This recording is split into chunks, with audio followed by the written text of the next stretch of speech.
Chapter 671. After Caesar's condition stabilized, Xiaofan would go to the Flaming River trading point every day to see if there was any new news. Ever since the last Flaming River Grand Banquet, all the tribes had been sharing information with each other. After hearing about the movements in the desert and the sea, the patrols around Yanjiao increased. People would come to the Flaming River trading point every day. Some of them were young tribesmen who went on a long journey to gain experience. They came to satisfy their curiosity after hearing about the Flaming River trading point, while others came to trade. They were very familiar with the business of buying and reselling. Xiaofan heard that there were traveling teams who bought beast hides here and sold them at double the price in other trading points in the central region. When the moon was bright, the drumming tribe's production of water moonstones was very high. The water moonstones needed moonlight, and the bigger the moon, the higher the efficiency and the better the quality of the water moonstones. Therefore, before the moon was full, everyone in the drumming tribe began to work overtime. They hadn't stopped until now. Other than the people on duty, the rest of the people worked day and night in reverse. Most of the water moonstones they obtained were used to repay their debts and given to Yanjiao. That was why even if someone tried to steal them, they wouldn't be able to get much. After the debt was paid off, the drumming tribe's experience in making water moonstones increased. They also tasted the benefits of merging their fire seed. At least they didn't have to worry about people attacking them on the night of the full moon. They didn't have to worry about the night of the full moon, nor did they have to guard the water moon passage. They had less to worry about, so naturally, they could spend more effort on defense. The Rain tribe's life was now on the right track. A portion of the Rain tribesmen entered the Flaming River trading point and rented a house. They guarded a shop and displayed the cloth and pottery they made in the tribe. They only had to wait here for people to come and trade, so they didn't have to worry about being robbed. On the other hand, the land in the tribe had already been reclaimed. It wasn't too far from the river, so they didn't have to worry about water. The Flaming River was big enough. Even if all the rivers in the central region dried up, the Flaming River here wouldn't. They didn't have to worry about food or clothing, so their quality of life was improving. Now, more and more tribesmen were entering and exiting the Flaming River trading point. They didn't need to visit other tribes because the Flaming River trading point provided them with a central trading point. The Flaming River trading point was the largest trading point in the Flaming River region. It was also the largest trading point other than the ones in the central region and the grasslands. Of course, every team that came here would not be impressed by the animal hides and meat, but the buildings here. Even though the Flaming River trading point had more rules than other trading points, the expedition teams that came here once would always look forward to a second visit. Seeing the Flaming River trading point bustling with activity day by day, Zheng Luo felt a sense of honor and pride. In the past, Zheng Luo wanted to call this place Flaming River City because that was how the slave masters named their cities on the other side of the sea. However, he didn't want to copy everything from the slave masters, so he was conflicted about this. You could say that he was pretentious, but he just didn't want to do everything according to the slave owners. Even if it was the same thing, he wanted to name it differently. This was the tribal people's awkward feelings towards the slave owners. Let's call it the city. Xiaofan said, you can call it the Flaming River City. The city refers to the place where all the trading points are concentrated. In the future, this place will definitely expand. It won't stop here. Alright. Then from now on, this place will be called the Flaming River City. I'll tell everyone about it during the meeting. Zheng Luo was very satisfied with this name. Thus, as the Flaming River trading point was named, the abbreviation of the Flaming River trading point, Flaming River City, gradually spread among the expedition teams. Xiaofan stood on the highest floor of the Flaming River Castle. From here, he could see the entire Flaming River trading point. It's still very small now, but in the future, it will definitely become very big. An expedition team was walking on a small path. Last year, this place was still a forest. However, after the Flaming River trading point was built, a few large tribes from the central region had carved out a path for themselves to pass through. They had beast carriages with them, so they were very ostentatious.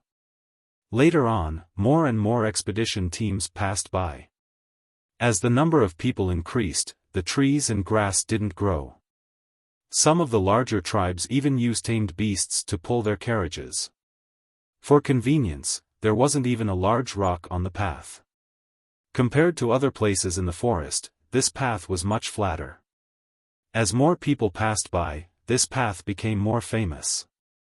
Although it was more convenient to travel here, it was also more dangerous because people would lie in ambush and rob them. Those who weren't strong and were timid rarely walked here. However, larger tribes who thought they were strong enough and weren't afraid of being robbed would walk here. At this time, the team that was walking here was a medium-sized tribe in the central region.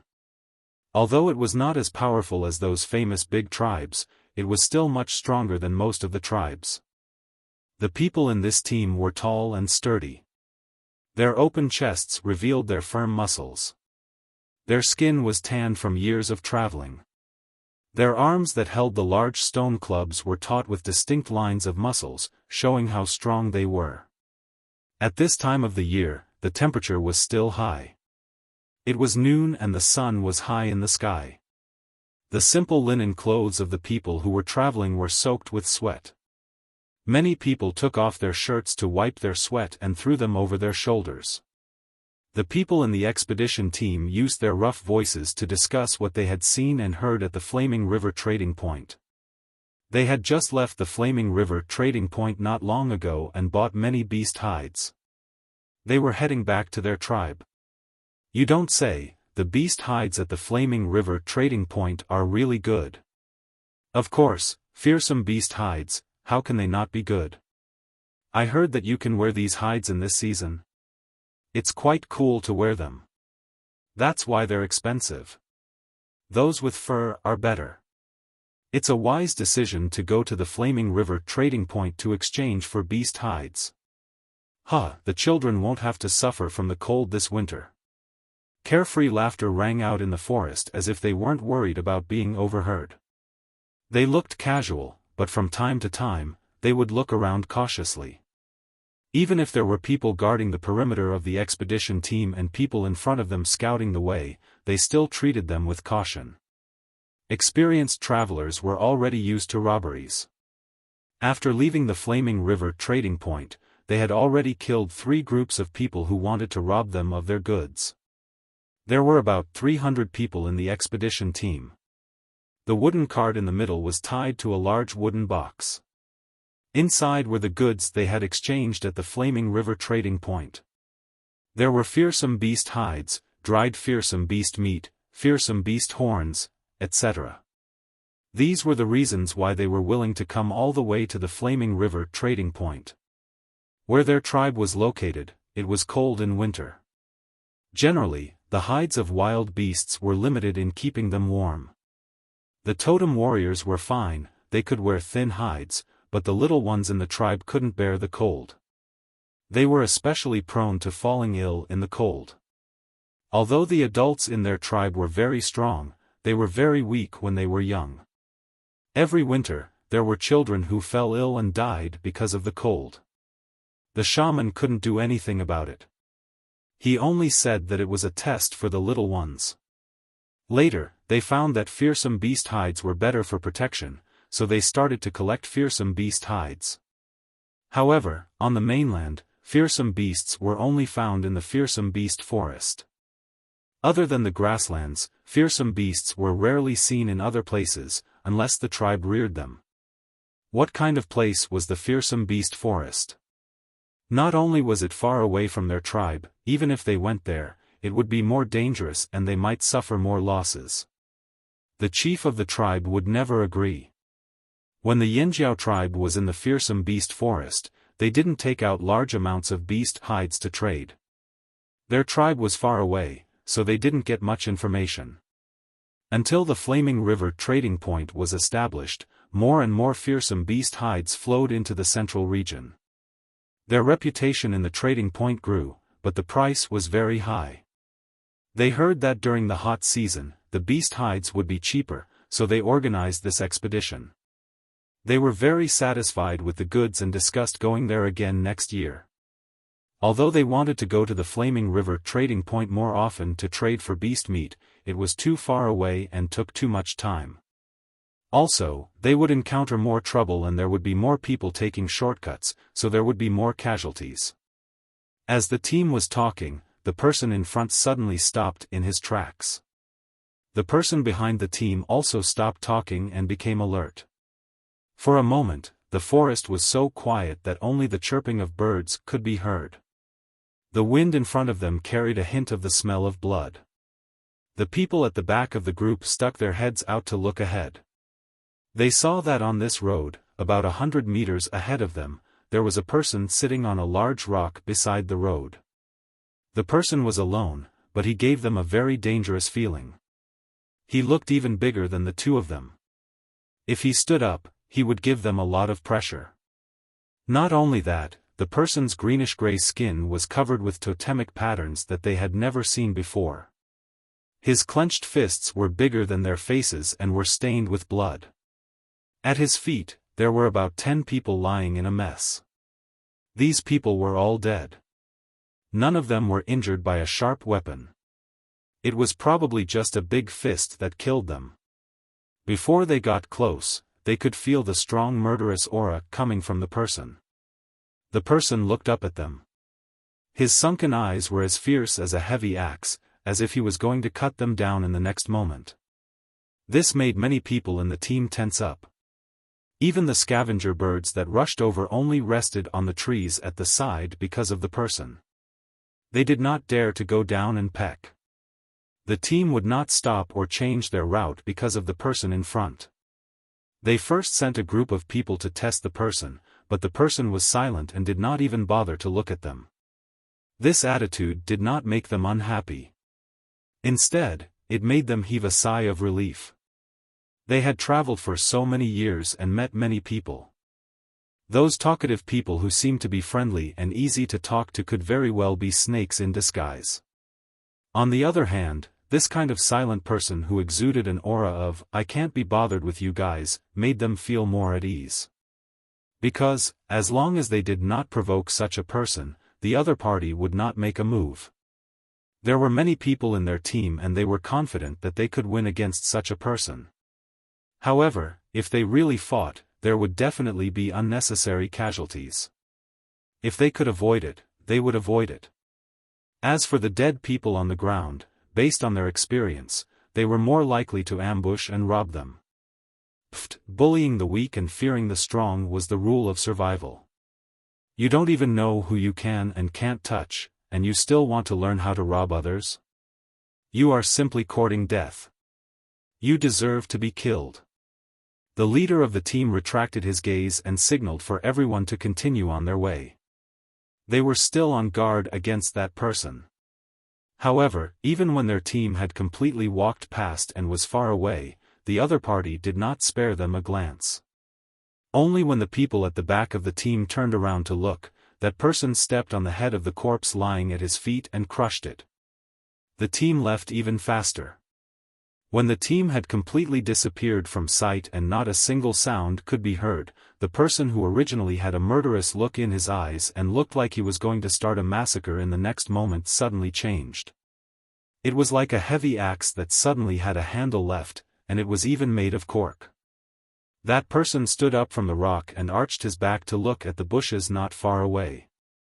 His eyes were filled with respect and flattery. "Master, they are all gone." Following the rustling sound, a person walked out from behind the bushes. The person was dressed in gray cloth and did not look strong. He was about the same as an ordinary person. There was a sense of elegance in the way he patted the grass. Compared to the big guy next to him, he was like a child standing next to an adult. After walking out of the forest, the person in gray cloth bent his forefingers slightly. The tip of his thumb moved back and forth between the knuckles of the other four fingers. Then he said, "We will be there in 5 days." When he lifted his foot and walked out, he swept a glance at the people on the ground and did not look any more. If he came alone this time, he would probably have been hacked to death. However, who told him to bring slaves? There was an old saying among the nobles that if you want to beat the master, you have to look at the dog first. You can't even beat the dog, and you want to beat the master? Chapter 672. There were 3 entrances to the Flaming River trading point. Under normal circumstances, this was not a good time to travel. Even in the few large trading points in the central region, it was the quietest time of the year other than the coldest winter. Travel teams usually avoided the cold and hot weather when traveling. However, since the weather had warmed up before the full moon, the temperature had yet to drop. The Flaming River trading point was bustling with activity. Most of the travelers were here for beast hides because beast hides were very cheap at this time of the year. Most of them were high-quality fearsome beast hides. Yanjiao increased their patrols and guards. To the travelers, they thought it was because there were too many people here that they had to increase the number of patrols. The people who initially had other thoughts also temporarily stopped after seeing the strengthened guards. A few days ago, there were people who tried to force people to buy and sell goods in the trading point. When they were bumped into by the Flaming Horn patrol team, they were immediately thrown out. Luckily, the troublemaker was smart and did not draw his sword. If he drew his sword on a Yanjiao patrol team, he would be dead. In the face of a stronger force, even if they were unhappy with the rules, they had to follow them. Luckily, most of the travel teams liked this place. After being punished time and time again, the people in the trading point became much more obedient. As for everyone's misunderstanding, the Flaming Horns did not explain. Kun too was on duty at the largest entrance of the trading point today. After he returned from the Flaming River with Xiaofan, his status among the guards had risen. Those who could be brought out by the first elder were always envied by others. When Kun too was resting, he would also talk to the team about the expedition. He knew what to say and what not to say. If he said something that shouldn't be made public, he wouldn't be able to follow the expedition in the future. No matter what they did during their break, they had to be on duty. Kun too was originally thinking about Caesar's third eye. Today, Caesar came to the trading point with Xiaofan, but he did not see Caesar's third eye. However, now was not the time to think about this. He suppressed his curiosity and focused on guarding. A whistle came from the forest in the distance. Kun too and the others' expressions changed. They raised their guard again and looked in the direction of the whistle. Since Yanjiao's patrols had expanded their patrols, the area they were patrolling had also increased. Those who wanted to rob outside the Flaming River trading point had no choice but to retreat further. The whistle just now was a warning to the guards to be on high alert. A dangerous person was coming. If it was just a regular robber, the patrol team would not have issued such a whistle. What's wrong? Xiang Chen, who was in charge of guarding the perimeter, was originally at the other door. When he heard the commotion, he immediately rushed over. There's a troublesome person. Kun too stared at the path in the forest. There was no cover there, so they could see clearly if someone was walking there. Not long after, a voice came from the other side. It was a human voice. Kun too and the others originally thought that it must be a large group of people from other tribes that could make the patrol team send out such a warning signal. However, they didn't expect that other than the patrol team, there were only 2 strangers walking out of the forest. When they saw the 2 people, including Xiang Chen and Kun too, the guards' eyelids twitched. They had interacted with many people, so they could distinguish between those who had merged their fire seed and those who hadn't. Up until now, other than the Rain tribe and the Drumming tribe who had merged their fire seed, none of the other members of the expedition team had merged their fire seed. But now, the 2 people who came over were both people who had fused with fire seeds. Especially the big guy, he gave off a dangerous vibe. No wonder the patrol team sent out such a warning signal. These people were over 3 meters tall and had a sturdy physique. They exuded an aura more ferocious than a fearsome beast. It would be strange if they were not on guard. Anyone who saw them would be on high alert. Xiang Chen looked at the two strangers brought over by the patrol team. He was suspicious. Others might not know, but he was called to a meeting every few days by Zheng Luo. Naturally, he knew some things that others did not. Last time, Zheng Luo told them that there were people coming from the other side of the sea. Were these two people from the other side of the sea? Why did they come to Yanjiao? No matter what, they had to be on high alert before they knew the other party's background. The people who came from the other side were cunning. If they could make it here alive, they must be strong. Xiang Chen's gaze landed on the plain-clothed person who did not look like he could fight. Although his clothes were tattered in many places, he did not look pathetic at all. He even had a faint smile on his face. He looked very gentle. However, this person made Xiang Chen even more vigilant. The big guy next to him was obviously protecting this person. Xiang Chen was all too familiar with this kind of attitude. He had seen it many times in the slave master's city on the other side of the sea. It was a master-slave relationship. The word slave-master made the hairs on Xiang Chen's arms stand on end. It was as if he was about to enter battle mode. The patrol team member who brought them over had a strange expression on his face. When he saw Xiang Chen look over, he explained, "They're here for Grand Elder." He paused, then lowered his voice. "His name is E.C. Someone from the Yi family of the 6 tribes?" Xiang Chen's frown deepened as he looked at the person who was smiling warmly in front of him. E.C. smiled but did not answer. He just stood there. Xiang Chen stared at E.C. for a few seconds, then glanced at the person next to E.C.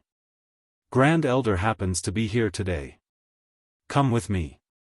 Xiang Chen brought E.C. and the big guy into the city and headed towards the Flaming River Castle. After they walked away, the guard at the gate asked the patrol team, "What happened?" "Don't mention it. We were patrolling when we heard screams. When we went over, we saw that big guy." The person who spoke made a pulling gesture with his hands. He ripped a person in half. Those were probably robbers. I didn't expect to meet such a tough guy. Inside the Flaming River Castle, Xiaofan was reading the animal skin scroll that was delivered today when he heard someone report that Xiang Chen had brought 2 strange people over. They said they were looking for him. Xiaofan was still wondering who they were. When he saw E.C., he was surprised. "Why are you here?" Xiaofan still had an impression of E.C. They had met at the small field near Jiju's field. He could understand if the other members of the Yi family came over. But shouldn't this person be guarding that small field and helping people settle accounts? When E.C. saw Xiaofan, the first thing he said was, "Long time no see." The second thing he said was, "Is there anything to eat?" Xiaofan gestured for someone to bring some food over. "Bring more. Qing Fu has been hungry for a long time. He might eat more," E.C. added. "How shameless." Zheng Luo sat on the side and observed the two. The big guy was just a slave. No matter how strong he was still a slave. What he cared about was why the Yi family came all the way here. Their tribe wasn't close to the Yi family. Not only that, they didn't have a good relationship. The Yi family had contributed a lot to the people who tried to kill them back then. Xiaofan looked at the big guy who was standing there quietly. After E.C. spoke, his eyes lit up and he couldn't help but gulp. He looked starving. The grasshopper that E.C. had mentioned just now was none other than this person. Your slave is not bad. He was able to escort someone here alive. This was not a simple person. E.C. sighed. He sensed Zheng Luo and Xiang Chen's wary gazes. He didn't beat around the bush. I'm here to seek refuge with you. Zheng Luo and Xiang Chen didn't believe him at all. The Yi family of the 6 tribes, a noble from the royal city, came all the way here to seek refuge with the Yanjiao tribe? Do you think I'm stupid? Xiao Xian was only surprised for a moment before asking, has there been a change in the situation there? The land under my name has been taken back to recruit people. I can't do divination, so I can't survive. I have to find another way. So that's why he came here. Zheng Luo and Xiang Chen still didn't believe him. The slave masters were too cunning, especially the Yi family. Just then, someone came over with roasted beast meat. Qing Fu's eyes were glued to the meat, saliva dripping from his mouth. Even so, he didn't eat. Instead, he looked at EC. Eat, said EC. Qing Fu grinned excitedly. Then he pounced on a roasted beast leg and began chewing. This man was scarier than the Xi tribe when he smiled. Everyone in the room thought at the same time. When Qing Fu smiled, her 4 fangs were much longer than the rest of her teeth. She looked like a ferocious beast that was about to bite someone. But this was the man they were looking for. He didn't have a trace of murderous intent. In fact, he looked calm and happy. If one didn't look at him and just felt his aura, he would be temporarily classified as harmless. Even the Yanjiao people, who were sensitive to auras, could sense it. Qing Fu has fearsome beast blood in his veins. EC ate the meat unhurriedly. It said that Qing Fu's ancestors were from a certain tribe. Later, the fire seed disappeared in large quantities. After merging with the fire seed, the tribe dispersed. I don't know which tribe it was exactly. It's been too long and no one can say for sure. All I know is that half of the people in that tribe have fearsome beast blood in their veins. They are strong, powerful, and have amazing recovery abilities. Unfortunately, they aren't smart. A natural humanoid war machine with low IQ. This was EC's evaluation of Qing Fu and his tribe members with fearsome beast blood in their veins. If they're left alone in the forest, they'll die soon. They don't know how to tell directions and can easily fall into traps. No matter how strong they are, they can't make up for that. However, it's good to be a slave. EC said. It wasn't the Yanjiao people's savage and ferocious aura, but it was closer to the natural wild aura of the fearsome beasts in the forest. Someone with fearsome beast blood in their veins. Did that mean Qing Fu was a half-beast man? No wonder Qing Fu looked like a fearsome beast in the forest at first glance. His ancestors had strong tastes. Chapter 673. Grasshopper didn't speak much, so Zheng Luo and the rest thought he was just a dumb slave of few words. EC had also said that this slave's race wasn't very intelligent, but the reason Grasshopper didn't speak much was because he wasn't familiar with the local language. When EC spoke to Xiao Xian and the rest, he used the local language which he had learned after coming here. It was hard to imagine that he had learned most of the local language in just 20 to 30 days. After the disaster last year, things didn't go well over there either, right? Xiao Xian asked. Not only did things not go well, it was terrible. EC's heart bled when he thought of his farm's harvest. Actually, the year the Flaming Horn tribe caused such a huge commotion, there was a snowstorm in winter. It was even colder than the previous year. Winter came earlier in King City and it often snowed heavily. My little farm didn't have a good harvest. If it weren't for a batch of grains that was harvested before winter, I'm afraid we wouldn't have anything to eat. The Golden Grain Farm wasn't doing too well either. Even though we predicted the winter disaster, we still couldn't avoid losses when it really hit. EC smiled mockingly. But now that the weather has returned to normal, I don't have to rely on the farm anymore. Actually, ever since Yanjiao caused a ruckus, the atmosphere in Royal City has been irritable. Especially the Yi family, many of them couldn't sleep at night. After last year's disaster, there were even more people who became restless. I'm sure you know why. Rock Hill City? Asked Zheng Luo. You could say that, but to be more precise, the Yi family isn't interested in Mu Han's descendants. Oh, I should say the Shi family of Rock Hill City now. Mu Han has already abandoned his tribe's name. The Yi family of Royal City doesn't care about the Shi family of Rock Hill City. What they care about is the bad luck that year. Bad luck? Zheng Luo didn't understand what EC meant. Xiaofan remembered something he had heard before. Yi Xiang of the Yi family? The Yi family that came with Mu Han from the Mu family? Not bad. EC's interest was piqued at the mention of this. Mu Han and Yi Xiang were extremely talented back then. The results of the Yi family's divination are actually starting to come true now. You look like you're looking forward to their battle, Xiaofan said. EC didn't deny it. I was also forced away by the Yi family, but I wasn't as pitiful as Yi Xiang was. I didn't have his talent either. Now, the 6 noble families of the royal city are starting to recruit tribesmen, just like the Linlu tribe. Most of the money in the hands of us, who have no talent and no future, is being used to recruit people. Xiaofan had seen EC's situation before. Although EC's words made sense, he didn't fully believe them.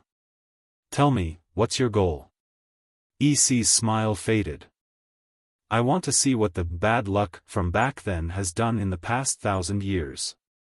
I'm afraid you don't know this, but not long after the disaster, the royal city sent people to guard the borders of the mainland to take a look. In the end, other than 2 people who were purposely let go, the rest all died. After Yanjiao crossed the sea, the royal city specially sent a group of people to guard the border. Some of the smaller tribes living there were forced to migrate. Because the Yi family's divination predicted a possible danger, most of the people stationed there managed to avoid the disaster. Unfortunately, after crossing the sea, almost all of them died. Xiaofan only heard that there were strange movements in the desert. Perhaps EC's words were part of it.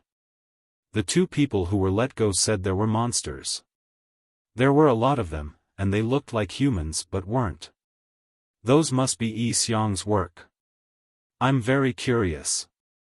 Unfortunately, my status in the Yi family isn't high enough, so I can't get close to those things. Plus, I was forced to find a way to come here.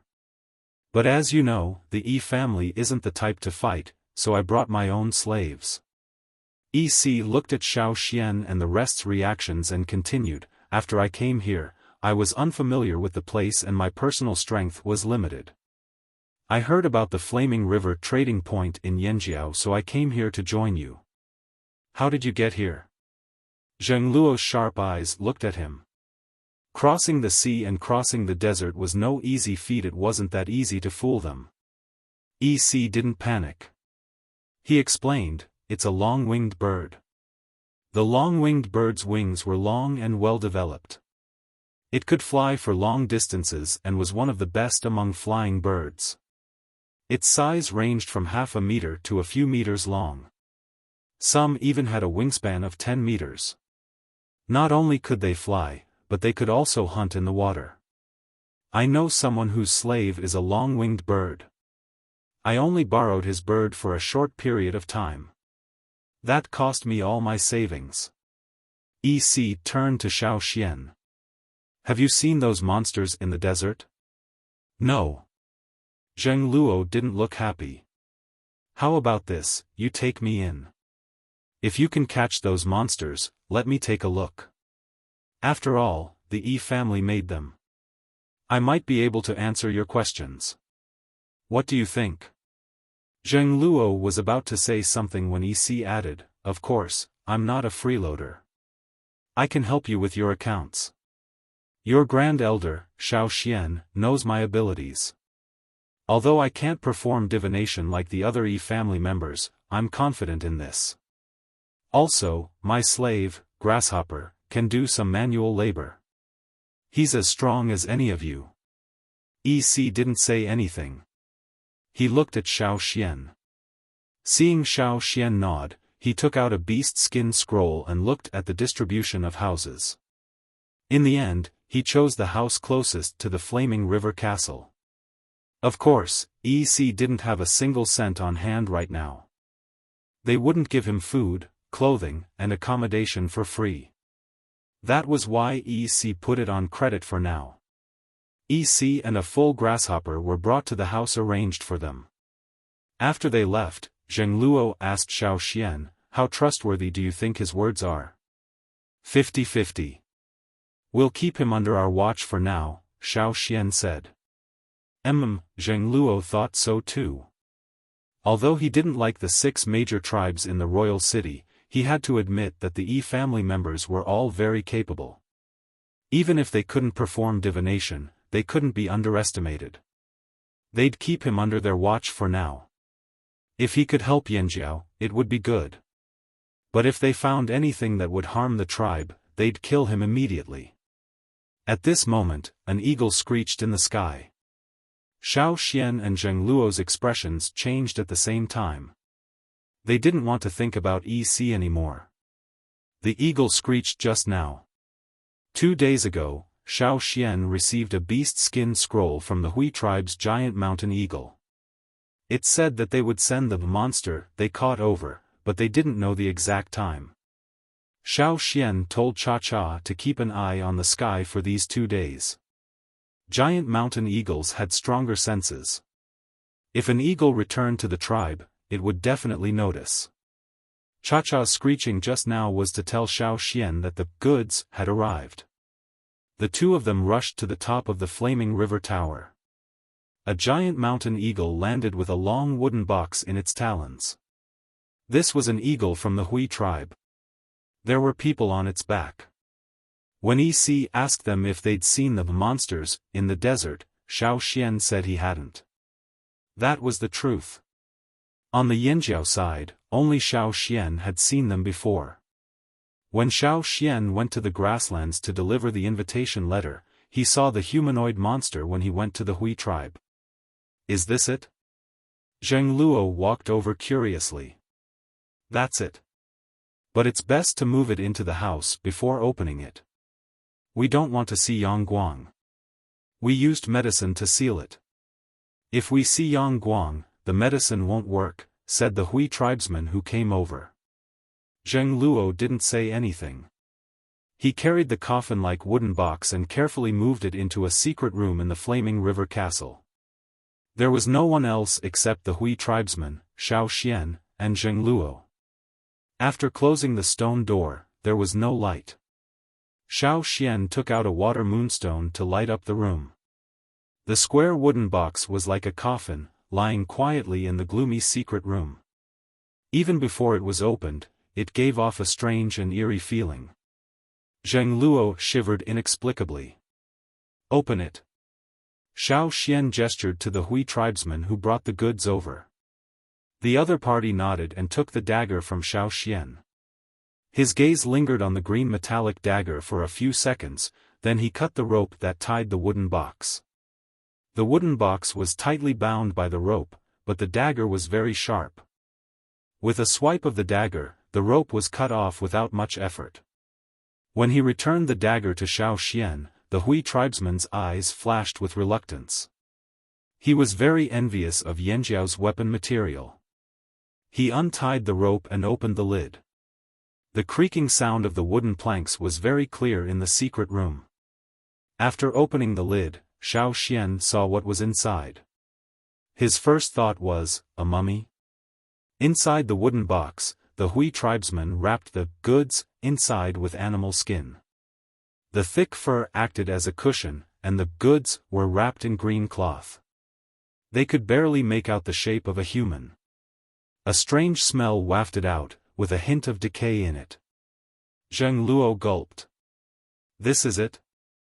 This was the monster that everyone was afraid of, the monster that even the nobles in the royal city on the other side of the sea were worried about?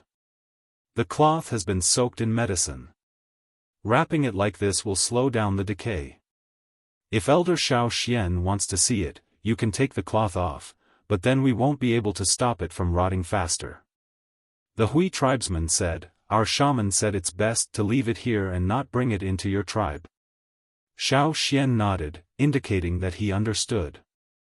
The reason why they moved the item to the Flaming River trading point and not to Yanjiao's tribe was mentioned in the animal skin scroll they received before. The Hui tribe's shaman said that this monster was too strange, so it was best to leave it far away from the tribe. He also found that the closer it was to the fire seed, the faster the monster rotted. Although Yanjiao no longer had the ancient fire seed, there were many Yanjiao people at the Yanjiao tribe's headquarters, so the fire seed's aura was still very strong. Considering all these reasons, in the end, Xiaofan decided to let the Hui tribesman move the item to the Flaming River trading point first. Then he took out a prepared animal skin scroll and handed it to the other party. This is what your chief and shaman wanted. The other party took the animal skin scroll and carefully kept it close to his body. After receiving the item, he didn't want to stay here any longer, so he bid farewell and left. There were other people waiting for him not far away from the Flaming River trading point. Of course, he wouldn't be the only one to deliver the important item, but he didn't want to attract too much attention. That was why he came alone when he got closer. Xiaofan gave the Hui tribesmen a summary of the experiences of their tribe, the Rain tribe and the Drumming tribe. Although after the Flaming River Grand Banquet, more people knew about the changes in Yanjiao's fire seed, and even the fact that the ancient fire seed could fuse into a tribesman's body, Xiaofan had told the other major tribes about it, but they were still hesitant. Now that the Hui tribe had made the first move, it seemed like they had decided to fuse with the ancient fire seed. As thanks, the Hui tribe sent the monster Xiaofan requested. They wouldn't be able to get anything out of it if it was left in the Hui tribe anyway. Plus, this monster had rotted even more, so the Hui tribe's chief felt like there was no point in keeping it. When Xiaofan suggested it, he agreed without much thought. After the Hui tribesman left, Zheng Luo looked at Xiaofan for his opinion. Should we open it now? Or wait for the others to come? Let me take a look first. Xiaofan put on a pair of gloves made of fish skin. The cloth wrapped around the monster was covered in antiseptic, so he wouldn't pull it off with his bare hands. The cloth wrapped around the monster from its feet to its head. Naturally, the process of unwrapping it was the opposite, starting from the head. Zheng Luo stood on the side and watched as Xiaofan used the greenish-gray fish skin gloves to unwrap the cloth around the monster's head. As the cloth was unwrapped, the monster's head was revealed.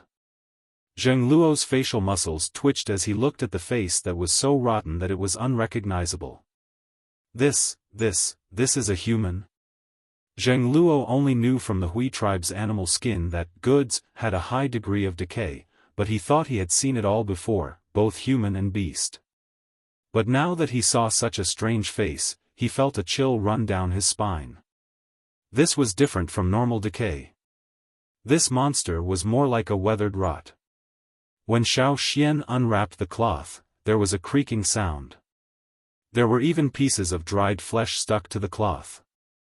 They were black, as if they had been dyed with something.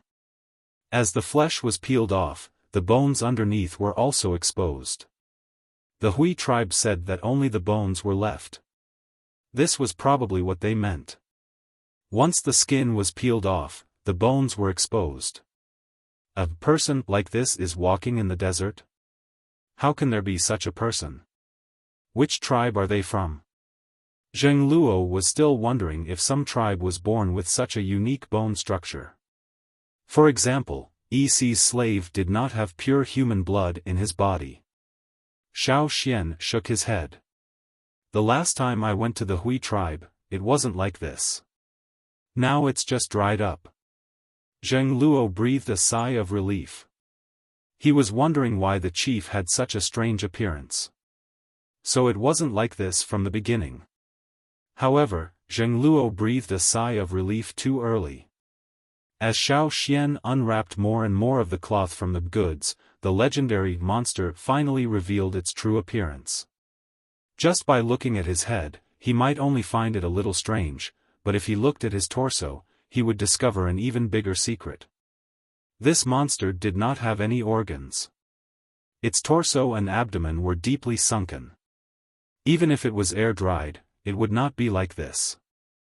Zheng Luo was sure that there were no organs under the dry skin of this monster's abdomen. Zheng Luo's first reaction was, did the Hui tribe cut it open? No, not the Hui tribe. They don't have that kind of hobby. The Hui tribe would never cut open a human or beast unless it was prey they were about to eat. Then how? Zheng Luo stuttered, not knowing how to express his thoughts. He had a guess but did not want to believe it. How was this possible? The monsters they were talking about in the desert were actually humans, with no organs, no blood flow and no pulse, said Xiaofan. Zheng Luo was shocked.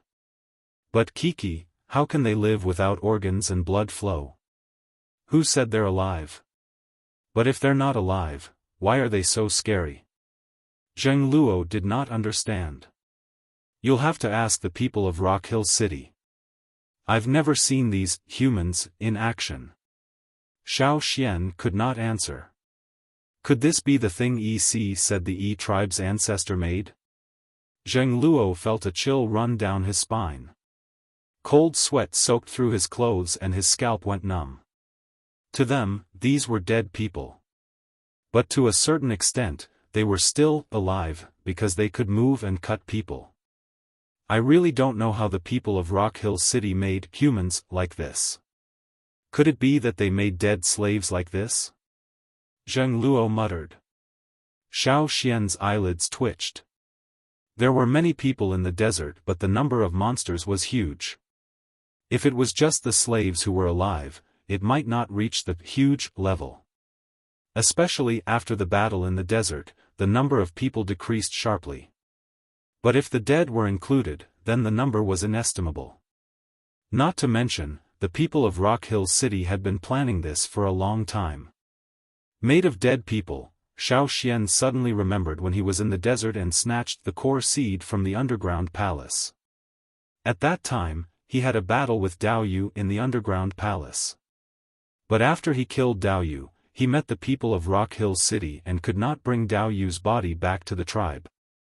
If the people of Rock Hill City could really make dead people into monsters like this, then would the long-dead Dao Yu also be brought back to be modified?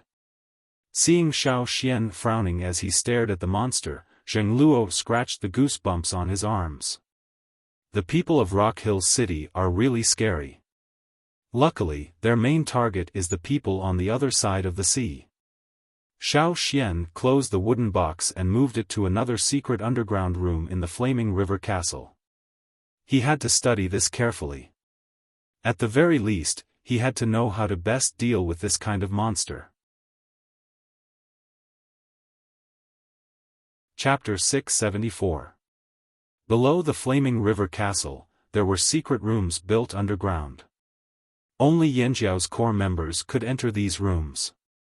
Besides Zheng Luo, the elder who was stationed at the trading point, Xiaofan also had a secret room of his own. After Xiaofan moved the monster into the secret room, the other core members of the tribe also came over to take a look at the legendary desert monster. They couldn't tell what it was, but even so, they had a basic understanding of the legendary desert monster. So this was what it looked like.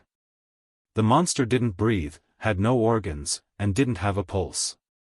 It was said that before it had rotted to this extent, it was like a dried salted fish. It was said that this monster had extraordinary abilities. Even if its limbs were chopped off, it could still attack without any interference. If its hands were chopped off, it could still pull out its own ribs. This was said by a traveler who once passed through the desert. In short, the desert became a place that travelers avoided like the plague. With the rise of the Flaming River trading point, more and more travelers liked to go. Naturally, Yanjiao received more and more information about this place. There were places like inns and hotels in the trading point. There were no caves here. If you wanted to stay in a cave, you had to find one outside the trading point. However, people who came here didn't want to go out and risk their lives. Although the trading point wasn't completely safe, at least with Yanjiao's interference, most people didn't dare to cause trouble openly. That was enough. Living quarters cost extra, but tribes who had the ability to come here didn't care about this little expense. And in these places, travelers from all over the world would gather together and chat. To the Yanjiao people, this was a good thing. Chat without worry. Boasting was fine too. There was always a part of the truth in boasting that could be dug up, so they could gather more information. Tribesmen were like this. When it came to the secrets of their own tribe, they wouldn't say a word. But when it came to other tribes, they would be interested. Dig. Although most of the time, they only said it to humiliate people, it was good to start a conversation. EC's favorite thing was to take Qing Fu to listen to the travelers' gossip every day. He didn't know much about the tribes here, so it would help him to blend in better.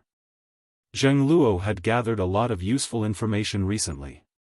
For example, people from the other side of the sea had appeared in the central and grasslands. Although the other expedition teams did not know much about it, Zheng Luo could guess from bits and pieces.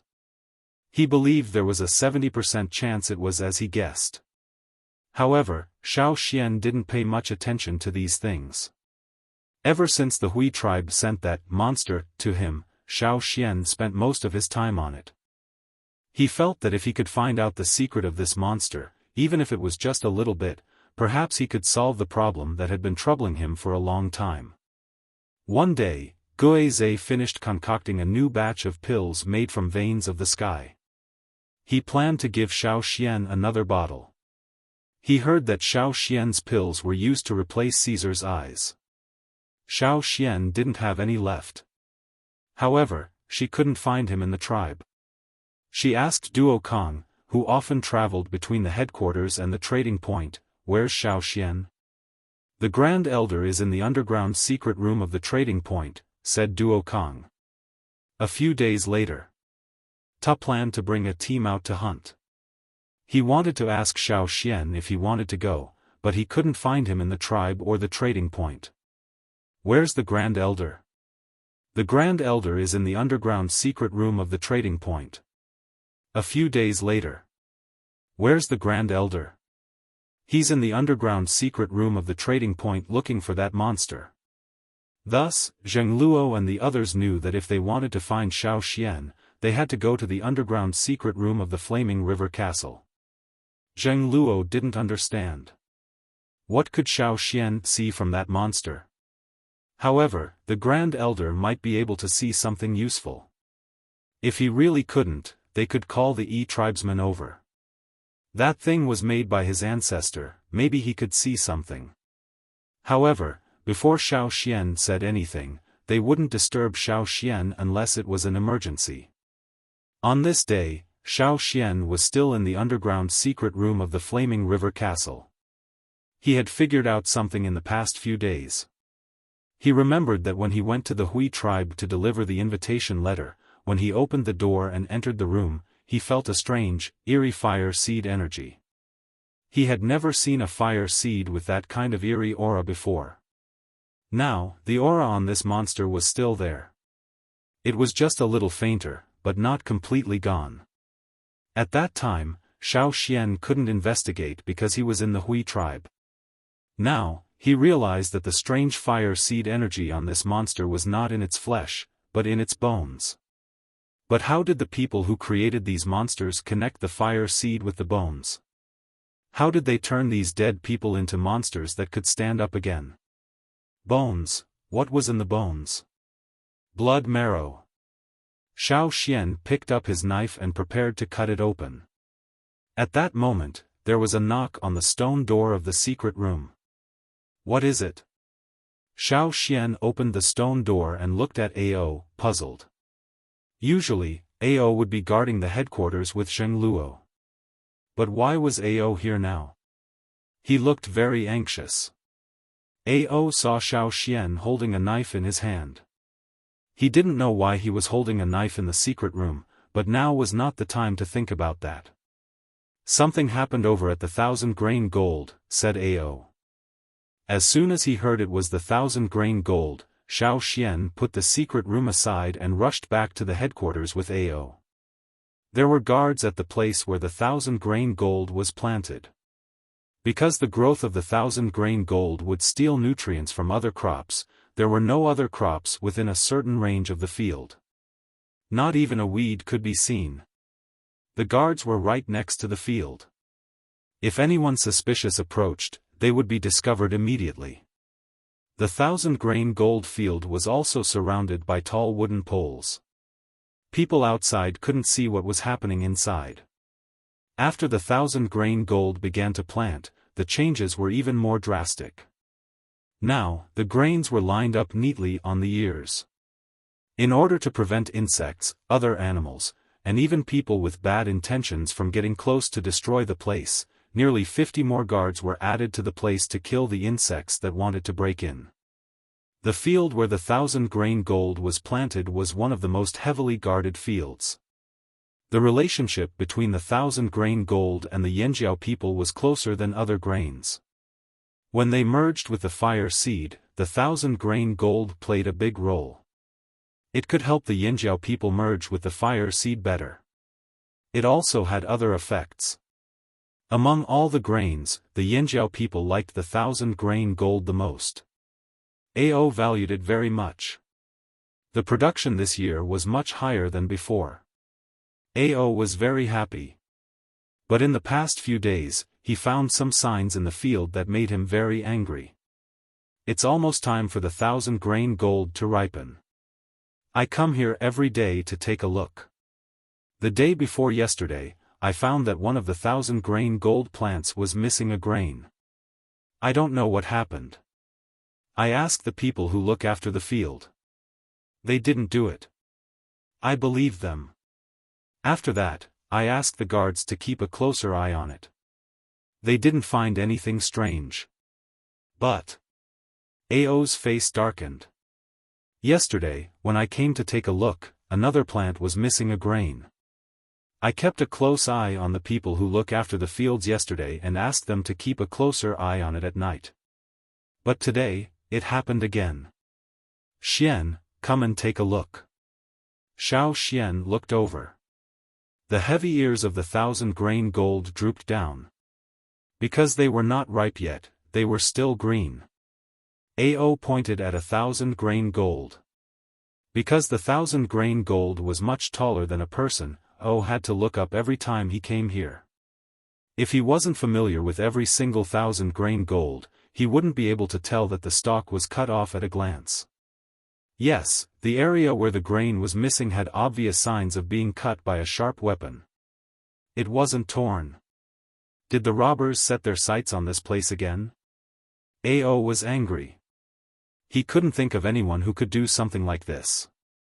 After all, the robbers had done it before. I can't tell yet. Maybe, maybe not. Xiaoxian couldn't be sure. Could it be someone from the other side of the sea? Ao guessed. The people from the other side might not be as good as the robbers, but it's possible. After all, there are many robbers there, Xiaoxian said. Because there were no longer any fire seeds on the other side of the sea, the tribes had changed greatly. Some still existed as tribes, while others were formed by like-minded people, forming special groups. The members came from different tribes. Some of these groups killed for profit, some robbed others. Of course, there were also groups that operated as trade caravans or other businesses. There were many robbers too. They couldn't rule out the possibility. Ao's brows were furrowed so tightly that he could squeeze a heavy grain. This made him very worried. It hadn't even ripened yet and something had already happened. They didn't even know who did it. There wasn't even a trace of suspicion. If the 1,000-grain gold plants ripened later, would they encounter more problems? He wasn't afraid of trouble, but he didn't know where to start. If he didn't even know who did it, who could he vent his anger on? You were here during the day yesterday? Xiaofan asked. That's right. Chi and the rest came here yesterday to fertilize. I watched them personally. There was no one suspicious. I didn't find any missing grains either. Ao wasn't suspecting the people in his tribe. He was just keeping an eye on them to prevent others from sneaking in. After all, some people could imitate others' appearance, figure, and even aura. Those who were slightly weaker or had poor observation skills, in order to distinguish them, he had to keep an eye on them himself. I'll be here tonight. Call Caesar over too, Xiaofan said. I'll be here tonight too. I'll see who stole the unripened grains from here. Ao clenched his fists and gritted his teeth. If I find out who did it, I'll kill him. Chapter 675. The 1,000-grain gold was Yanjiao's most important crop. There had always been at least 100 people guarding it. After this incident, Ao had increased the number to 200. Now, he and Xiaofan had decided to guard the area personally. They had to catch the thief. Actually, there were still many things that they did not understand about the thief. For example, why steal the grain before it was ripe? After all, an unripe 1,000-grain gold could not be used as a seed. It was even more impossible to eat it. The thief only stole a small amount each time. They even made several trips as if it was just a game. If the thief had the ability to not be discovered by the guards, why not wait until Yanjiao had harvested all the 1,000-grain gold before stealing? No matter what the reason was, Xiaofan had to find the thief. Ever since Caesar's right eye had recovered and he had mastered the third eye, his eyesight had also improved. 2 elders, a 3-eyed wolf, and 200 guards. Even if they could not catch the thief, they should at least be able to find some traces, right? If they could not catch the thief in the day and did not notice anything strange, then it was very likely that the thief acted at night. Hence, when the sun set and the moons hung high in the sky, the guards on duty became alert.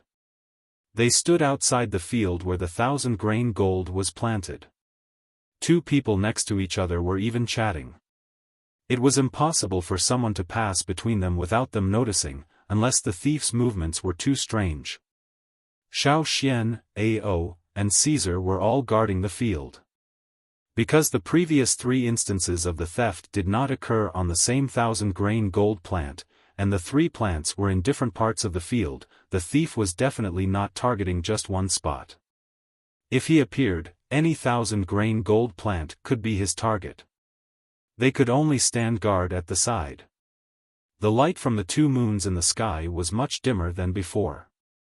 As the 2 moons moved further and further apart in the sky, their light would become dimmer and dimmer. However, at this time of the year, even though the moonlight could not illuminate the ground clearly, those with good eyesight could still see their surroundings clearly. It's too quiet. Xiaofan looked at the 1,000-grain gold around him and looked up at the sky. Ever since he came back from the Flaming River, the number of times he came here could be counted on one hand. At first, it was because of Caesar's eyes, so he didn't have the time to care about anything else. After that, he wrote down the steps to fuse with the fire seed for the Hui tribe. Recently, he had been staring at that monster, so he had indeed neglected things here. It's been like this for the past 3 days. Ao could not think of a reason. According to the guards, there were still a lot of insects eyeing the 1,000-grain gold at night. They would use all kinds of methods to get rid of them. But since 3 nights ago, there have been fewer insects here. There were still some insects flying in the sky, but compared to the lively night before, there weren't many insect sounds now. They had stationed so many soldiers around the 1,000-grain gold plantation to guard against people with bad intentions. Secondly, it was to prevent insects from eating the 1,000-grain gold. Near the forest, there were many insects that ate the crops. The higher the quality of the crops, the more insects they attracted. In the future, there would even be birds coming over. However, it was very strange that they were in such a quiet place. As the night deepened, the human voices died down. Only the birds in the distance could be heard, as well as the faint roars of beasts further away in the forest. Xiaoxian's heart suddenly skipped a beat, and a sense of horror that almost made his scalp explode was suddenly born. Caesar, who was lying beside him, suddenly stood up. He opened his third eye and looked around. He had clearly sensed danger, but he did not know where the source of the danger was. Seeing Xiaoxian's expression and Caesar's reaction, Ao knew something was wrong. However, he could feel the change in the atmosphere, but he did not know why. In the sky, the insects that had been flying above the fields, as well as the sounds of the insects in the fields, had now inadvertently disappeared without a trace. Xiaoxian waited quietly. He slowed his breathing and tried his best to reduce his presence.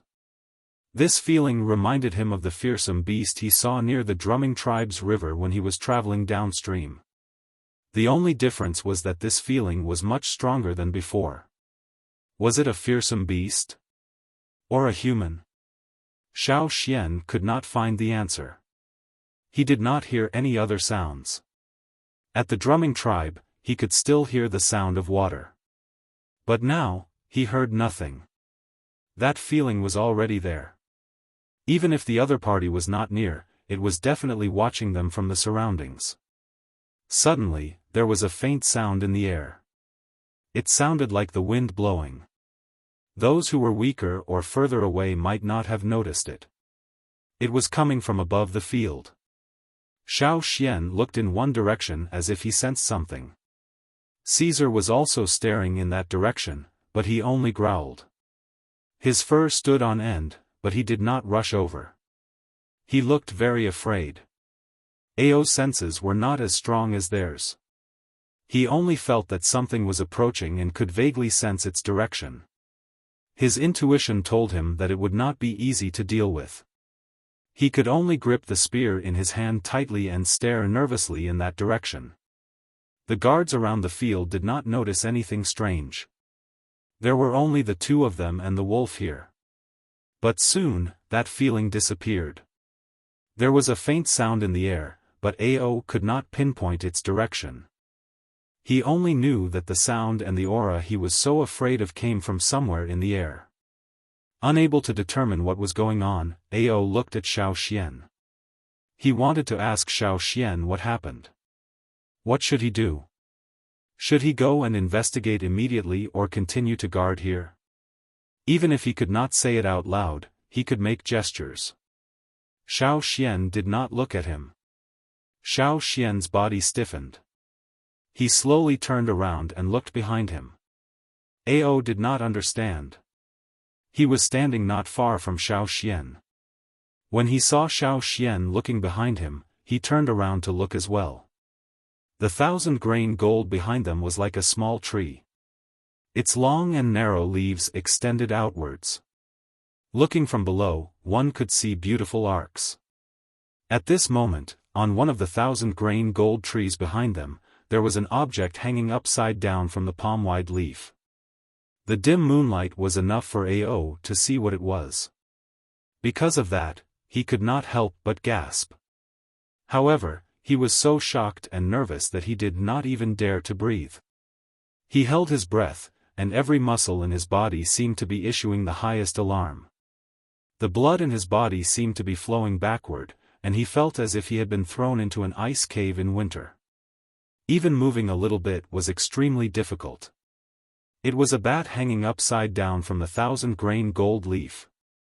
In the bat's claws was a freshly cut 1,000-grain gold ear. During the day, Ao had said that if he found out who did this, he would definitely kill that person. But now, Ao knew that he could not kill this thief. Chapter 676. To date, Xiaoxian had only met one bat that could appear so quietly behind them. That was when he was digging for fire crystals. It was also a creature that no one in Yanjiao wanted to provoke. And now, the bat behind Xiaoxian and Ao was the bat leader that they had seen that year. Although it was not a king beast, it was half a king beast. Back then, it had traumatized the Yanjiao people so much that they had to change their hunting routes. Facing such an opponent, would it be easy to kill it? Obviously not. Ao did not know what to do either. He just stood there, motionless. The cut on the 1,000-grain gold was very smooth. The thing that had cut it was very sharp and fast. They had thought that the robbers had used a sharp weapon to cut it, but now they knew that it was the bat leader. Who would have thought? The problem was, didn't the bat leader lead a group of bats on the mountain in the forest? Back then, the giant pit where they had found the fire crystals had been occupied by a group of bats. But after the bat leader appeared, it led the group of bats to a new territory. It was a whole mountain with a peak that reached into the clouds. That was a large territory, and it was not close to where they were. Even if the bat leader could fly fast, why would it fly to Yanjiao's farmland every day and harvest a grain every day? Could it be that it was interested in the 1,000-grain gold? Unripe 1,000-grain gold should not be attractive enough to attract it from the depths of the forest. Xiaoxian's mind raced as he tried to think of a way to deal with the current situation. Even if he was stronger than before, and Ao and the rest had improved due to the fusion of the fire seed, they would still be at a disadvantage if they fought this bat leader head-on. Under the moonlight, a terrifying creature was quietly hanging upside down on the 1,000-grain gold 2 steps away from them. It did not move at all. It just looked at Xiaoxian and Ao. Its gaze was more focused on Xiaoxian. Just as Xiaoxian was thinking about how to deal with it, the bat that was hanging upside down on the 1,000-grain gold moved its wings almost silently. It flashed by like a black shadow. It was not obvious in the night, and soon disappeared into the fields. That aura that made people nervous also disappeared without a trace. Caesar's fur was still standing. He opened his 3 eyes carefully and looked around. Phew, Xiaoxian let out a long sigh of relief. He would never have thought that it would be this guy. It left? Ao asked in a low voice. Yes, it's gone. When he heard Xiaoxian's answer, Ao sat down on the ground. He did not care if there was any organic fertilizer in the soil. Ao wiped the sweat off his forehead and looked at Xiaoxian.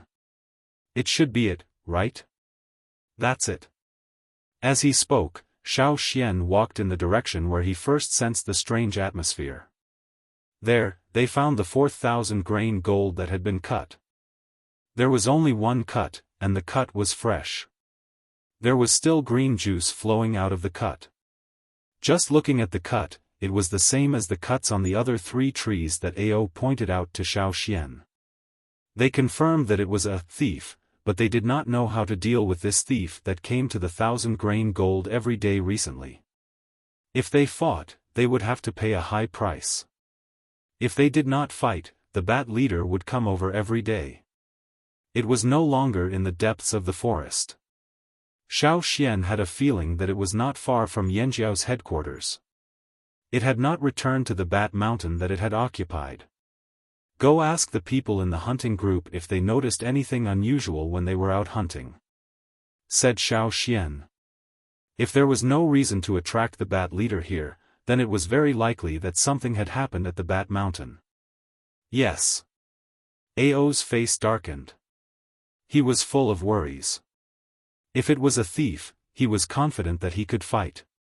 But he was not confident that he could defeat this opponent. When Xiaoxian and Ao walked out of the 1,000-grain gold's field, the guards outside were confused. Head Elder, Elder Ao, are you leaving just like that? Ao's eyelids drooped. He looked like he had a lot on his mind. He did not respond to the guard's words. Xiaoxian did not want to say too much. If he said too much, it would cause panic. He only said, be careful.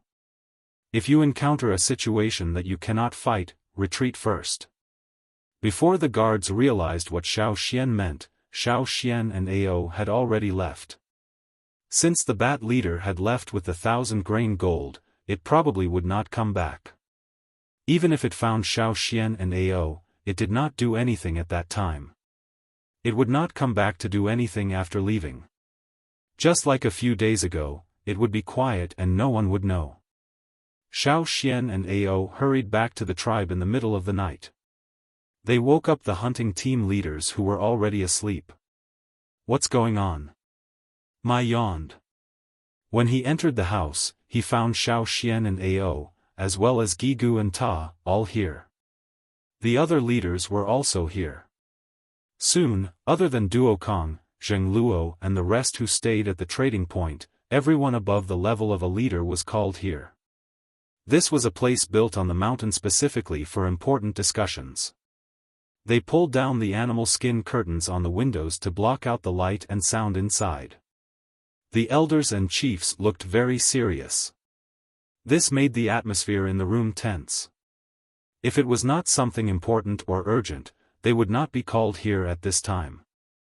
Those who were still sleepy were now fully awake. They felt uneasy as they carefully looked at Xiaoxian and Ao's expressions. They wondered what had happened.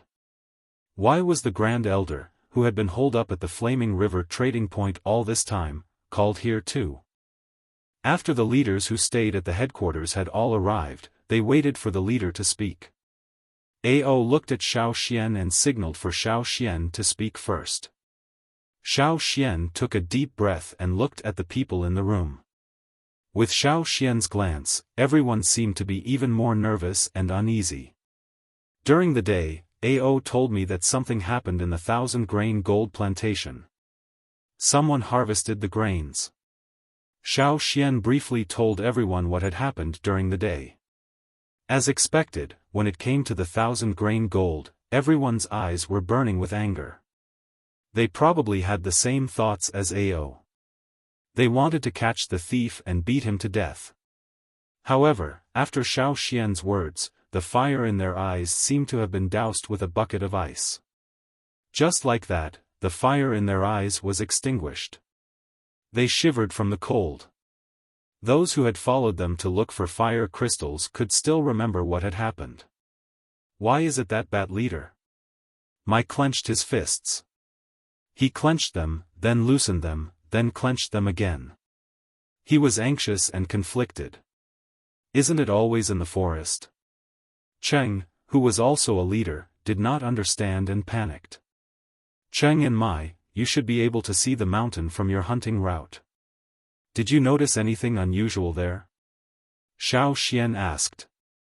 Because of the Bat Mountain, the hunting group led by Cheng had changed their route and avoided the mountain occupied by the bats.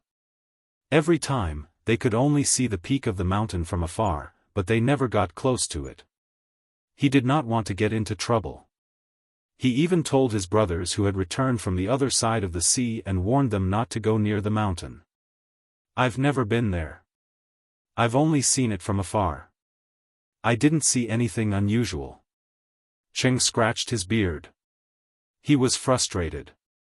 If it were people from other tribes, he would not be afraid at all. However, that bat had left a bad impression on him. He still had a huge shadow in his heart. He could not help but shiver when he thought about it. I've never been there either. Mai said. Thinking of something, Mai suddenly said, I don't know what happened at the Bat Mountain, but we found something different on our hunting route. Oh? As soon as Xiaoxian heard this, he sat up straight and asked into the microphone, you can tell me if there are any abnormalities. Mountains, trees, rivers, beasts, etc. Anything. It's on the other side of the mountain. It's the mountain where a king beast lives. Mai said. Where the king stoneworm is? Xiaoxian rarely went there now. Most of the time, he went to the green area with the advance group. Therefore, he did not know what happened on the mountain that Mai mentioned. That's it. Mai paused for a moment before voicing his doubts. Those of you who have taken that route should know that the markings left behind in the caves of the mountain won't be visible the next time you pass through. Xiaoxian nodded. Of course he remembered. There was a king stoneworm at the bottom of the mountain. It was not a legend. Also, because of the king stoneworm, the mountain would move under its influence. Some of the marks left on the cave walls would not be seen the next time they went there. Sometimes, a rope thrown there would be gone the next time they went there. The caves in the mountain were like intestines that could digest and absorb. They would absorb anything that had been left there for a long time without leaving any traces behind. The closer they went to the underground, the more obvious this phenomenon became. The marks on the caves would disappear faster too. This was also why people who took that route followed each other from generation to generation. They walked based on their own experience and memories. They did not simply leave marks. I didn't notice it at first, but when I went there a few times, I found a straw rope I threw there last time. Now that I thought about it, he regretted it. He didn't think too much about it back then. He thought that maybe the king stoneworm had rested for a while, or maybe it had gone somewhere else for a stroll. When it came back, the mountain would be back to normal. King stoneworm. Xiaofan was confused. Did something happen that even the king stoneworm was affected? When did you discover that the cave was no longer swallowing the marks like before? Xiaofan asked. A remorseful look appeared on Mai's face. When I first discovered it, it was before last winter, but I didn't think much of it at the time. However, at that time, there were many other threats in the cave, and there were many ferocious beasts that I had never seen before. When we came out of the cave, we paid more attention to those beasts. In other words, the changes in that mountain had already happened before winter, or even earlier. Maybe it's because of the natural disaster. Xiaofan said. But that bat leader only arrived recently. Something that could affect it must have happened recently too. There was a depressing silence in the room. If they could not find the reason, they would not be able to rest assured with such a huge threat lurking in the tribe and appearing every night. There was no fire seed in the tribe now. A beast of that level could quietly fly to the top of the mountain without anyone noticing. What should we do? Mai looked at Xiaofan, then at the others. No one had any intention of speaking. They could not think of a suitable solution. We'll leave tomorrow and go to Bat Mountain to take a look. Also, we'll go to the mountain where the king stoneworm used to live and see if we can find the reason, Xiaofan said. That's the only way. But we have to guard the tribe well. Don't tell anyone about this until we find the reason. Otherwise, it will cause panic and give outsiders an opportunity to attack, Gigu said. After discussing the personnel arrangements, everyone left. However, no one could sleep tonight. The next day, after dawn, Xiaofan asked Cha-Cha to take him, and two other leaders to the mountain. Ta, Mai, and the others took the ground. Caesar and Mai went together. Bats did not live on Bat Mountain in the past. But later, a leader emerged among the bats. They abandoned the small mountain with the sinkhole and took over the tall mountain. They even drove away all the other ferocious beasts in the mountain. Since then, the Yanjiao people called that mountain Bat Mountain. Xiaofan looked at the mountain in the distance. Compared to the other mountains around it, that mountain gave off a faint sense of eeriness. And the closer he got, the clearer the feeling became. Because the bats occupied the mountain and drove away all the ferocious beasts in the mountain. Even if there were any ferocious beasts left, they would become food for the bats. As long as they were not careless beasts, they would not stay there. Who knew when they would be sucked dry by the bats? Because there were no other ferocious beasts on the mountain, even small ones, compared to the other mountains, it was exceptionally quiet and lifeless. In broad daylight, there were basically no bats flying out. It was eerily quiet. Xiaofan did not enter the bat cave to search. Instead, he walked around. The bats are still here. They haven't left. The traces of activity are still fresh. There are bat droppings at the cave entrance, Xiaofan said.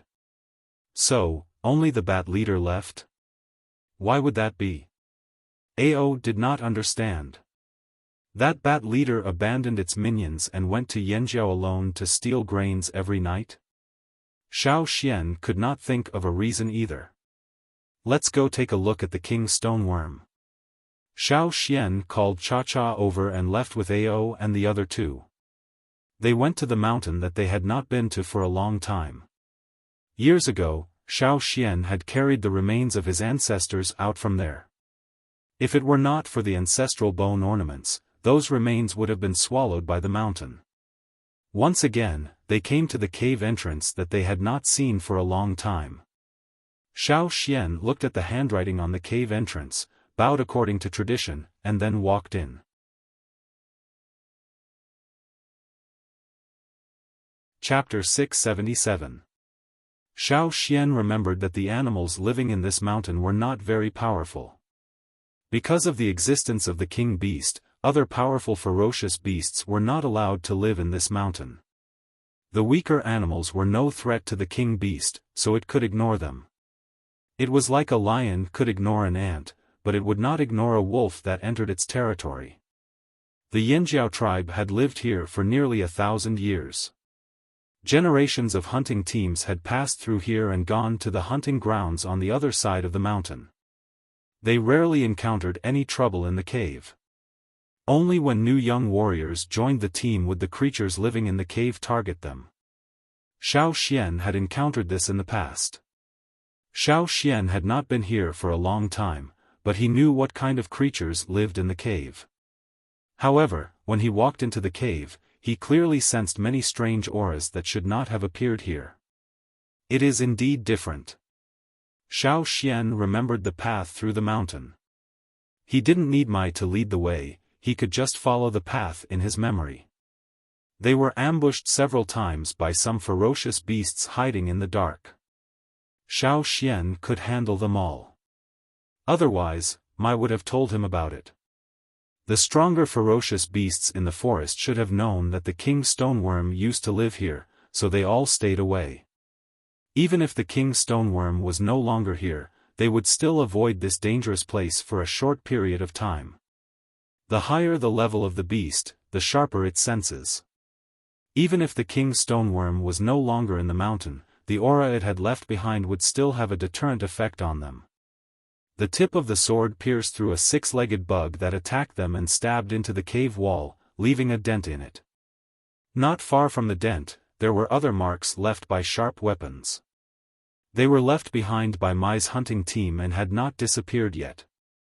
Walking in the cave, Xiaofan released his senses to check if the king's stoneworm had really left. Xiaofan could sense the fire seed aura on people within a certain range. Even those who had not merged with a fire seed would have some aura on them, just not as strong. When they were traveling downstream, Xiaofan could sense the fire seeds of the tribes around the river bank because of the same ability. That was because of the power of inheritance. Compared to the totemic power that strengthened the body, the power of inheritance was more of a spiritual power. The stronger the power of inheritance, the stronger the power of inheritance. Xiaofan could sense the fire seeds far away because of the power of inheritance in his body. Actually, Xiaofan could sense the bat leader's location in the 1,000-grain gold field because of this ability. He could sense it when he was digging for fire crystals, but it was too blurry back then. That night, when he sensed the bat leader, it was even clearer. It was just that the bat leader had hidden itself too well. If it were any other fearsome beast of the same level, Ao and the rest would have sensed it from that distance. However, Ao's power of inheritance was not as strong as his totemic power, so his senses were not as good as Xiaofan's. There was one thing that Xiaofan did not tell Ao and the rest. When he sensed the bat leader, he saw a spot of light similar to a fire seed. That bright spot of light was the bat leader. How could a fearsome beast have the power of a fire seed on it? What surprised Xiaofan the most was that the power of a fire seed on the bat leader was a little bit similar to the power of the Yanjiao's fire seed. He could feel the difference between the two, but the surprise was also obvious. If the power of the fire seed on the bat leader was 100%, then it was only 10% similar to the power of the Yinjiao. Of the remaining 90%, 10% was similar to another power in Xiaoxian's body. The remaining 80% was completely different from the power of the Yinjiao's fire seed. In Xiaoxian's sea of consciousness, there was not only the Yinjiao's totemic flame but also the light shield that covered the totemic flame. The power of the bat leader was similar to the power of the light shield. Perhaps, because of this, the bat leader did not attack the Yinjiao people. It did not mean that it regarded the Yinjiao people as its companions. Xiaoxian believed that the bat leader regarded the Yinjiao people as its little brothers. But it was the little bit of similarity that made Xiaoxian very confused. The only thing that could connect the bat leader with the Yinjiao was that the bat leader had absorbed the power of the fire crystals before it was separated from all the other bat leaders. And those fire crystals were burned by Xiaoxian with his own power. Xiaoxian did not know the real reason, and it was not the time to think about it. He just used the power of the fire seed and the bat leader to perceive the king's stoneworm under the mountain, which had not been known for many years. He had been in close contact with the king's stoneworm before, but he did not see it with his own eyes. But if he perceived the king's stoneworm again, he would definitely recognize it. Xiaoxian recalled the feeling of being almost petrified and turning every drop of sweat into stone. It was still very clear when he thought about it. Ao and the others, who were walking behind Xiaoxian, saw that Xiaoxian slowed down, but they did not urge him. Instead, they were on guard against the surroundings. If only Xiaoxian could use the rope divination to find out the reason. Ao thought in his heart. Xiaoxian sensed the surroundings. Because there were rocks all around, he could not perceive the fire seeds of other tribes like he could when he was on a long journey. Here, the range of his perception was greatly reduced. But according to Xiaoxian's memory, where the king's stoneworm had appeared, even if the range of his perception was reduced, as long as the king's stoneworm was still there, he should be able to detect it. However, nothing. Still nothing. Xiaoxian continued forward. He did not retract his perception. Even when he walked out of the cave and came to the other side of the mountain, he still could not detect the king's stoneworm. The king's stoneworm is indeed no longer here, Xiaoxian said. This was not good news for the Yinjiao people. They did not care about other beasts' territory changes, but it was different for a king beast. Generally speaking, king beasts would not easily change the location of their territory. For example, on the other side of the sea, the salt beast guarded its salt flats. Even if it was disturbed, it had no intention of leaving. Over here, the king's stoneworm that had not moved for 1,000 years had already left its nest. In fact, the king's stoneworm's territory was not small. The salt beast's territory was horizontal, more like flat land, but the king's stoneworm's was vertical. The mountain in front of them spanned an unknown distance. Although it was long and narrow, the peaks reached into the clouds. Very few birds could fly over it. Moreover, there was a large area underground. This place was not smaller than the salt flats. It was hard to understand why such a territory would be abandoned so easily. Xiaoxian went to find the cave he had carried his ancestors out of. He walked in for a while, but did not go too deep. There were also some beasts that had not come close in the past. It was rare to see the bones of some small beasts. For this mountain that seemed to be able to swallow anything, bones and the like would not stay for long. But now, the leftovers of these predators had been left here for who knew how long. The king's stoneworm has indeed disappeared for a long time, Xiaoxian said to Ao and the others. Perhaps it left last year during the disaster. If the king's stoneworm had gone somewhere else, such as deeper into the forest, it would not have affected the Yinjiao tribe. But what if it had run to Yinjiao? The bat leader's movements were too sudden. If they did not figure it out, they would not be at ease. And if the king beast did not do anything else, everyone would think that it had gone deeper into the forest to find a new nest. Given its level, as long as it did not encounter other king beasts, the other beasts in the forest would have to make way for it. What should we do next? Ao thought of the bat leader walking around the Yanjiao tribe every day. He felt as if there was a huge rock pressing down on his heart. It was difficult for him to even breathe. He was worried that the huge rock would fall down and cause a bloody scene. As long as the Yanjiao people do not take the initiative to attack, the bat leader will not attack the Yanjiao people for the time being. After all, there were some similarities in the fire seed. If the bat leader wanted to attack the Yanjiao people, it would have already attacked them.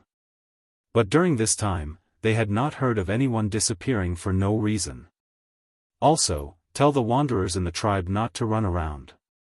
The bat leader may not attack the Yanjiao people, but I am not sure about the wanderers, Xiaofan said. Although Ao did not understand the basis of Xiaofan's words, he nodded in agreement. He also felt that the bat leader would not attack the Yanjiao people for the time being.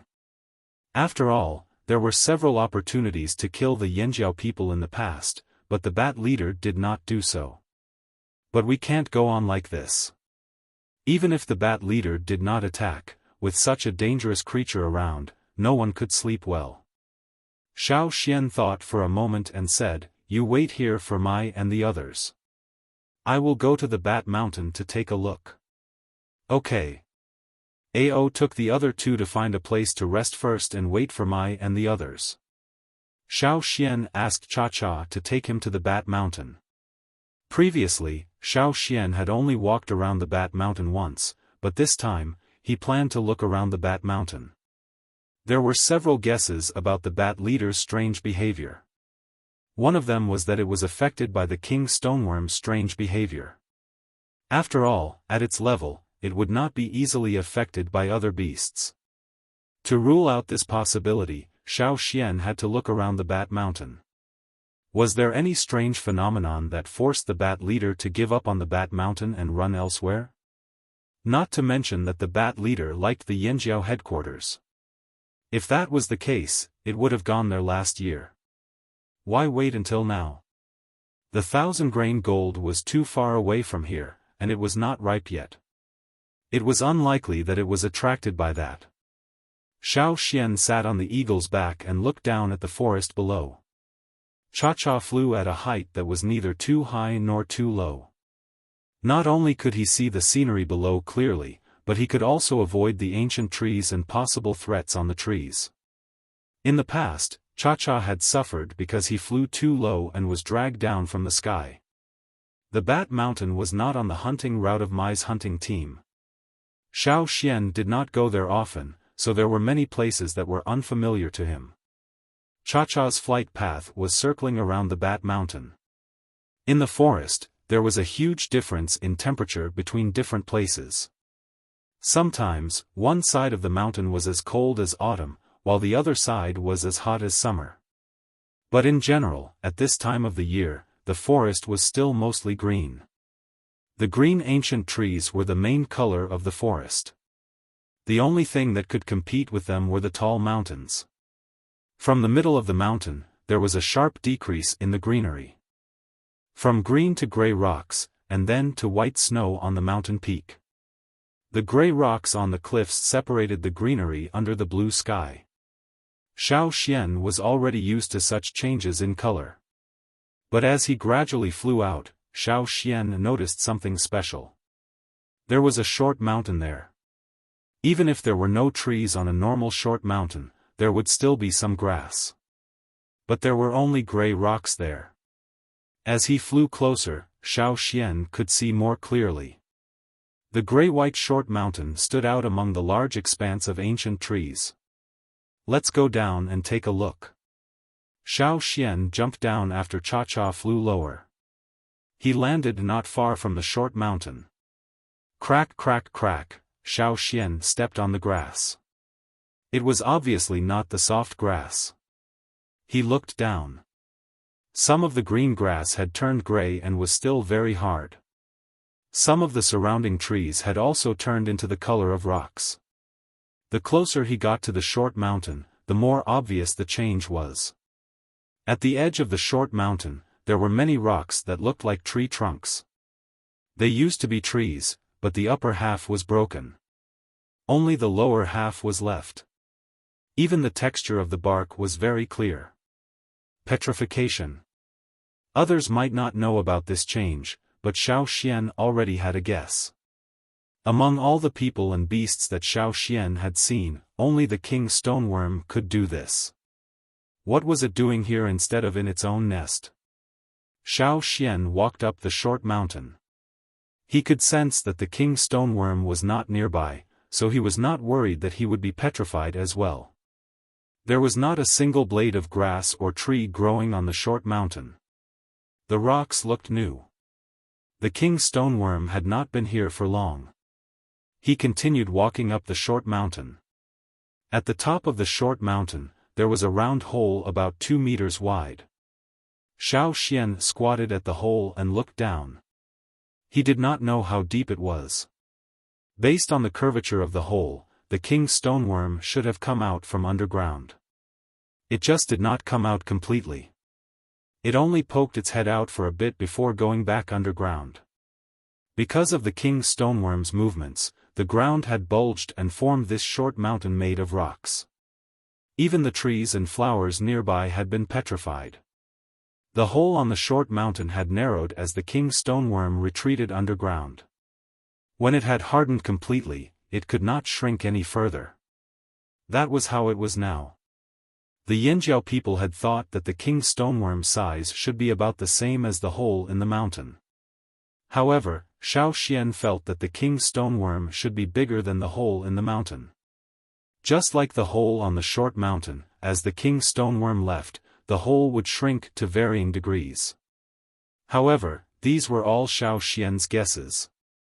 He had never seen the king stoneworm with his own eyes. Standing on the short mountain, Xiaofan looked at the bat mountain. It was not close. Otherwise, Xiaofan and the others would have discovered it when they first approached the bat mountain. However, it was not too far. At this distance, perhaps the bat leader could sense it. Could it really be because of the king stoneworm that the bat leader was forced to leave the bat mountain and go to Yanjiao? After all, in the bat leader's eyes, the Yanjiao people might be its underlings. Unable to be sure, Xiaofan had Cha-Cha take him into the air to continue searching. They wanted to see if there were any more short mountains like this, especially in the direction of the Yanjiao tribe. If they found it in the direction of the Yanjiao tribe, then the Yanjiao people would be in big trouble. No one wanted to fight a king beast, even if the Flaming Horn tribe thought of the king stoneworm as a peaceful beast. Otherwise, they wouldn't have set up a hunting route that had lasted for almost 1,000 years. None of them had ever been attacked by the king stoneworm. However, no one could say for sure what would happen if they went up against a king stoneworm. Fortunately, Xiaofan did not find any more short mountains like this one after searching in the direction of the tribe. Even so, he could not be completely relieved. Where did it go? Xiaofan went back to the short mountain. Xiaofan told Ao and the others had also come over. How about I go down and take a look? Xiaofan said. Since the king stoneworm had gone through a place, there must be a tunnel underground. They could follow this tunnel to find out where the king stoneworm was.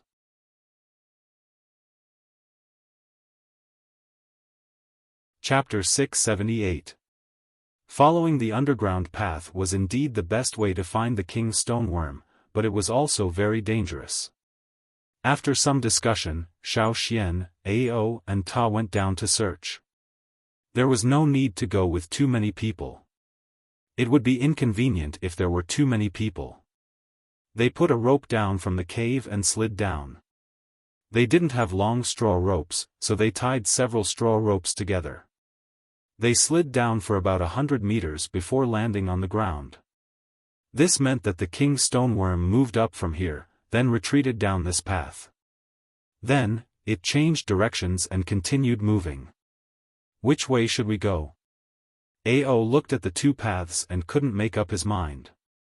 There were two paths after they came down.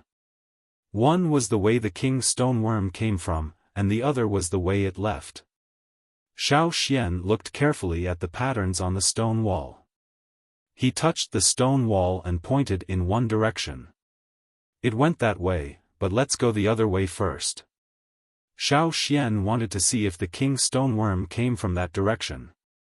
Did it pass by Bat Mountain? If that was the case, then the movement of the bat leader could be explained. Ao and Ta understood what Xiaofan meant, so they didn't object. They followed the direction the king's stone worm came from. Even though they were underground, Xiaofan memorized the position on the ground before entering the cave. He had a universal eye in his hand. It can tell the direction without any sunlight or moonlight. Ta was surprised. Yes, Xiaofan said.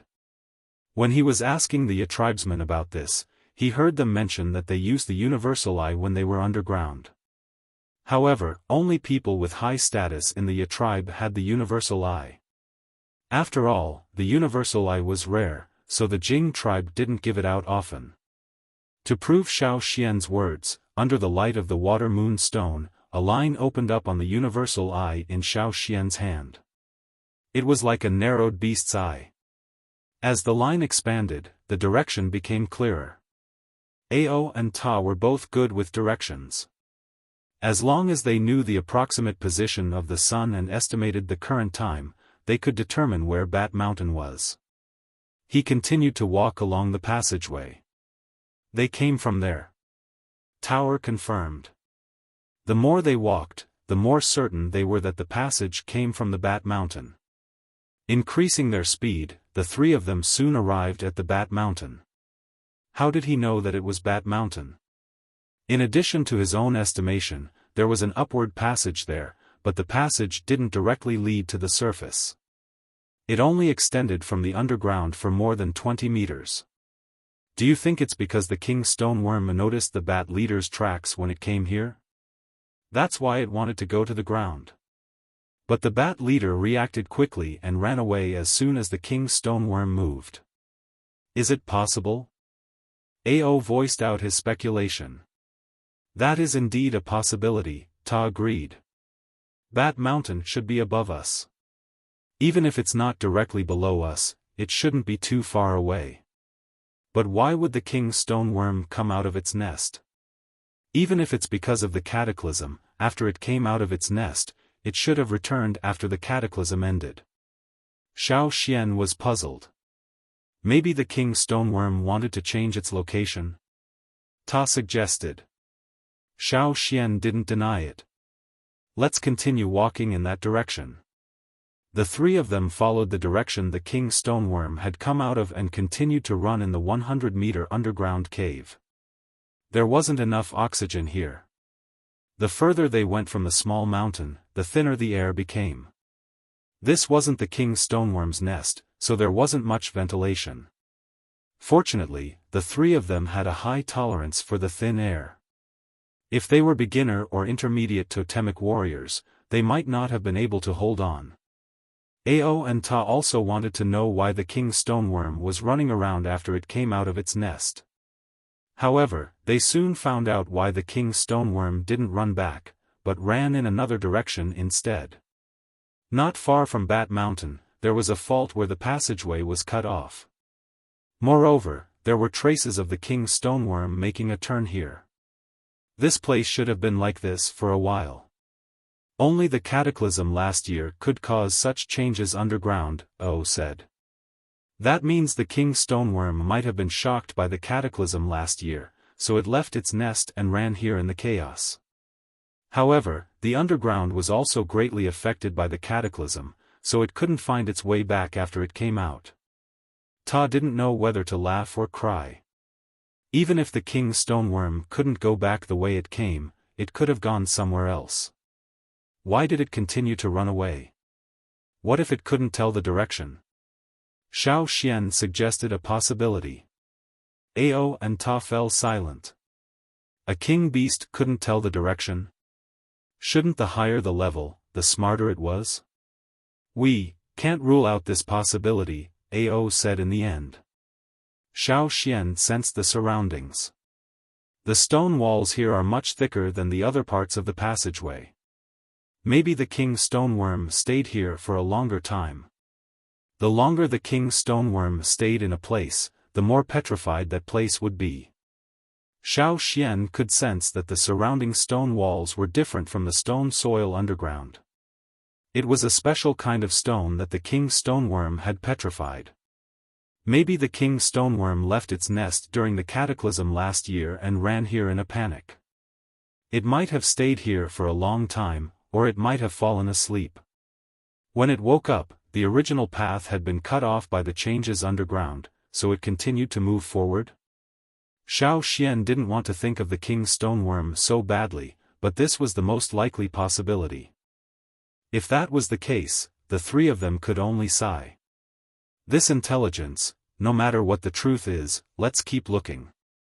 Since they had reached the end of the passageway, the next step was to search in the direction the king stoneworm had left. Hopefully, it wasn't in the direction of Yanjiao. The three of them were hopeful. They returned to the hill and told the others what they had found. After a short rest and some food, Xiaoxian and the other two continued to search along the passageway. 100 meters below the ground, the three of them ran along the same passageway. Along the way, the three of them found another hill that was similar to the one they had seen before. This proved that the king stoneworm had appeared here before. It should have happened within the past 2 days. Xiaoxian looked at the petrified trees around the hill. Even the roots of the trees had been petrified, but the leaves on the treetops were still green and vibrant. The branches and leaves weren't wilting either. Based on his understanding of the forest, this wouldn't have happened more than 2 days ago. Let's keep looking. Ao was getting more and more anxious. Although they weren't heading directly towards Yanjiao, they weren't far off.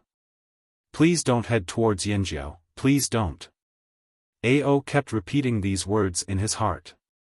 However, the further they searched, the heavier their hearts became. Xiaoxian looked at the universal eye in his hand and sensed their surroundings. This is the flaming river? How is this possible? Ao and Ta exclaimed at the same time. Were they already at the flaming river? But how could it be the flaming river? Wasn't the flaming river filled with water? That wasn't right either. Before the disaster, the river was more than 100 meters deep. After the disaster, the river wasn't that deep anymore. At most, it was a few dozen meters deep. Of course, some parts of the river might be even deeper, but now wasn't the time to think about this. Ao gathered his thoughts and pointed above his head. He asked Xiaoxian, "Are you sure this is the flaming river?"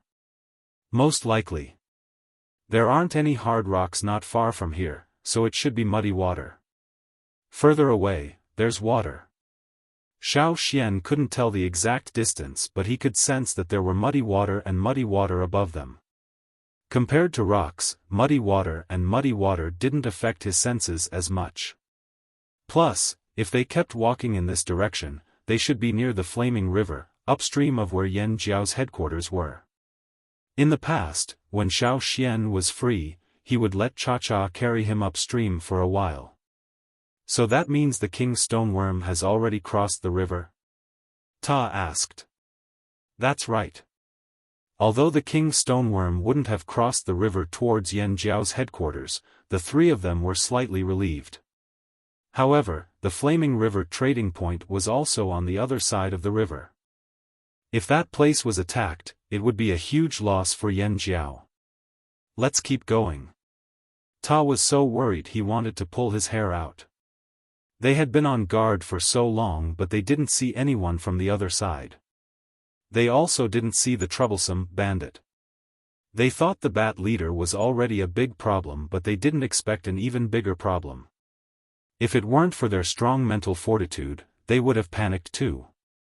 No matter where the king stoneworm went, the three of them would continue to search along this path. If we find anything strange, we'll retreat immediately, Xiaoxian said. Tracking the king's stoneworm was important, but his own life was more important. He couldn't afford to lose his life because of this. That was a king beast they were talking about. Plus, they were almost 100 meters underground. The terrain was advantageous for the king's stoneworm. If they really fought, the three of them would be crushed. As Xiaofan and the other two continued to track the king's stoneworm, in a forest outside the Flaming River trading point. They were quite a distance away from the Flaming River trading point. After Yan Jiao expanded their patrols outside the trading point, some robbers had no choice but to retreat from their hunting area. They wanted to rob and get something, but they didn't want to go against Yan Jiao. What do you think those Yan Jiao people are thinking? What a busybody. Our robbery has nothing to do with them. A person sitting on a tree said as he played with a dagger made from animal bone. Who knows? I don't like them anyway. I won't go into the Flaming River trading point. A muscular man with a full beard and unkempt hair said in a low, muffled voice. A voice came from the thick grass nearby. The last time I went there, those Yan Jiao guards almost burned a hole in me. TSK, do they think I care about the things in their trading point? Even if they invite me next time, I won't go in. That's right, I won't go in no matter what. We'll just rob outside. Huh, we won't have to face those annoying Yan Jiao people, huh. Another person sitting on the tree said as he slapped his thigh. They were a group of robbers outside the Flaming River trading point. There were more than 20 of them hiding here. Originally, there were about 50 of them, but they were in other places. If they found any prey, they would be notified. When they robbed, they would only choose those traveling teams that had fewer people and seemed easy to bully. They would not risk robbing those who were obviously not to be trifled with. Robbing also depended on one's eyesight. Those who did not have good eyesight would not even know how they died, not to mention robbing. The robber who was torn to pieces a few days ago was one of them. He didn't have good eyesight and robbed a weirdo who looked more like a beast than a Yan Jiao. He deserved to be torn to pieces.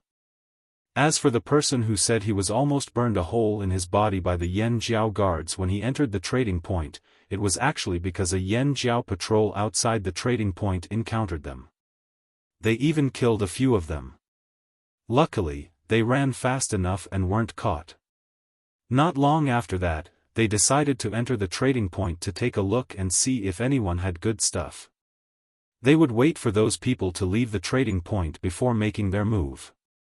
The Yan Jiao guards felt that their auras were familiar, so they kept staring at them. They were so nervous that they almost ran back. However, after that incident, they never entered the trading point again. They were worried that they would be caught by the Yan Jiao guards. They hated the Yan Jiao guards who stopped them from robbing.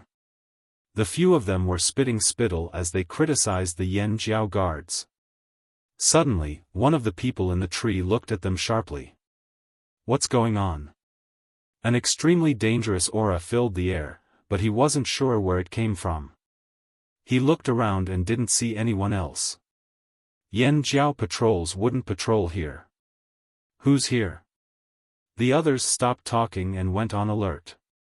The forest suddenly became eerily quiet. Only then did they realize that something terrible had happened. Before, they could still hear the chirping of birds, but they didn't pay attention to it. Now that they stopped talking, they noticed the change. The first person to notice that something was wrong had cold sweat dripping down his forehead. He still couldn't find the source of the aura. It seemed to be coming from all directions. Moreover, the feeling was getting stronger and stronger. Even the slowest person in the group felt a chill that made his scalp feel like it was going to explode. His hand holding his knife was shaking uncontrollably. Generally speaking, when they didn't know what was going on, they would quietly hide and observe. However, this aura that shook their minds made it impossible for them to remain calm. Where was it? Everyone held their breaths and observed their surroundings. Even the movement of a flying insect would be detected by them. Nothing. Still nothing. Where did that aura that made them unable to even muster the courage to resist come from? There was no one around, not even a bird. Even the insects seemed to have disappeared at this moment. It was dead silent. Even the wind seemed to have frozen. Crack, crack, crack, crack, a faint sound came, stimulating their nerves. It was the sound of movement coming from beneath their feet. When they finally looked down, everyone was so scared that their souls almost flew out of their bodies.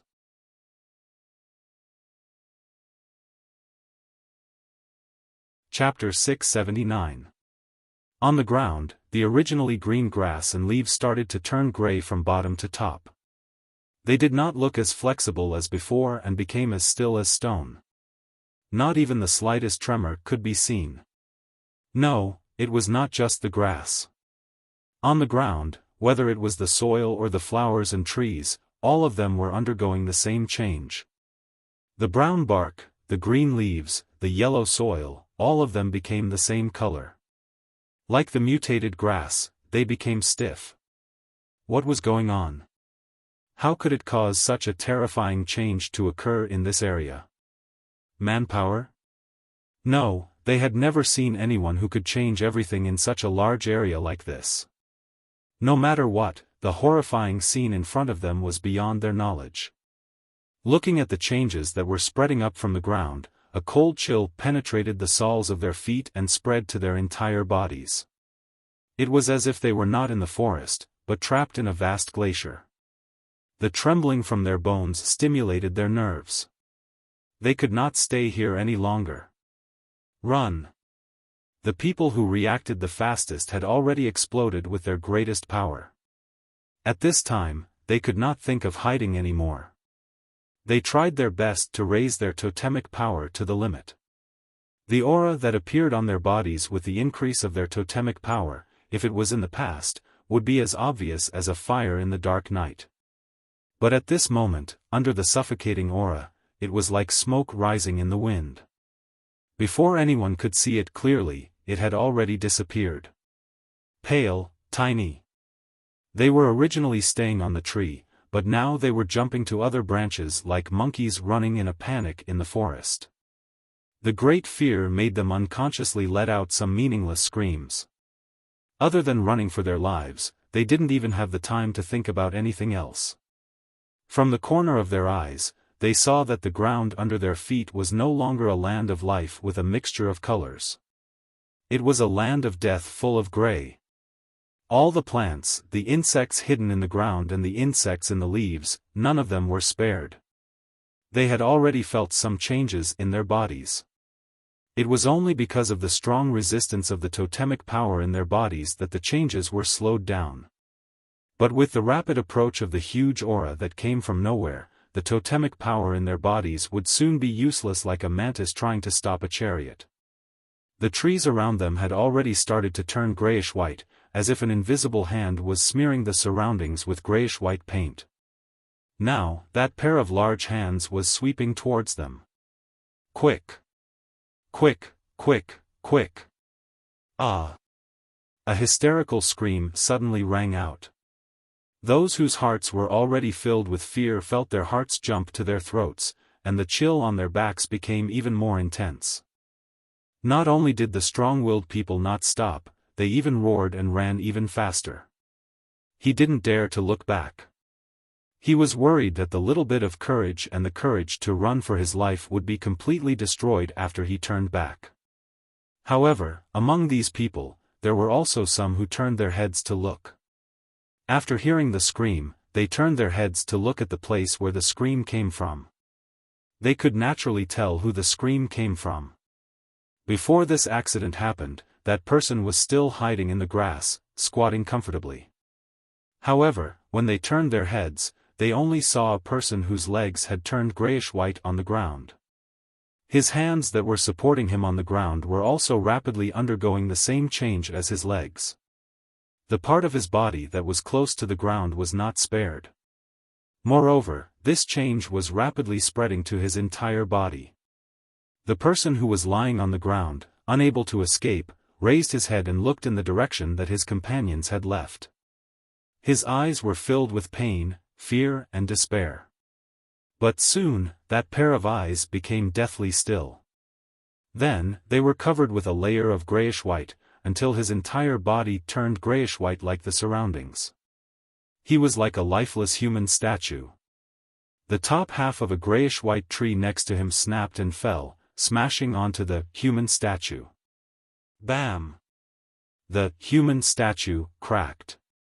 A crack that stretched from the left shoulder to the right waist split the human statue into two halves. Only the center of the crack had some red color. It looked like blood, but before the blood dripped, the only red color turned grayish-white. All of this happened in the blink of an eye. The people who saw this felt their minds explode. The little bit of air in their chest was suddenly diverted. They even forgot to breathe. Their legs turned to jelly and the totemic power in their bodies became chaotic. In their panic, they neglected the branches in front of them and tripped. Two of them staggered and fell from the tree. If they were on the tree, they still had a chance to escape. However, after falling on the ground, their chances were slim. The fall just now did not feel like they had fallen on grass or mud. It felt more like they had fallen on a rock. If they did not look back, would they not have fallen? They did not care about the pain from the fall, nor did they have time to regret. They could only try their best to escape this place. They even swore in their hearts that they would never come to the Flaming River trading point again. However, they felt their legs getting weaker and weaker. They became heavy and stiff. They could not feel anything, as if they had lost control of their bodies. Thud. Finally, they could no longer run and fell. No, save me. They had also experienced what their comrade had felt before he died. However, this time, no one would slow down. The people who were running at the front had already disappeared. Those who were slow to escape had the same fate as them. Soon, there were no more sounds in the forest. There was only an expanding grayish-white color.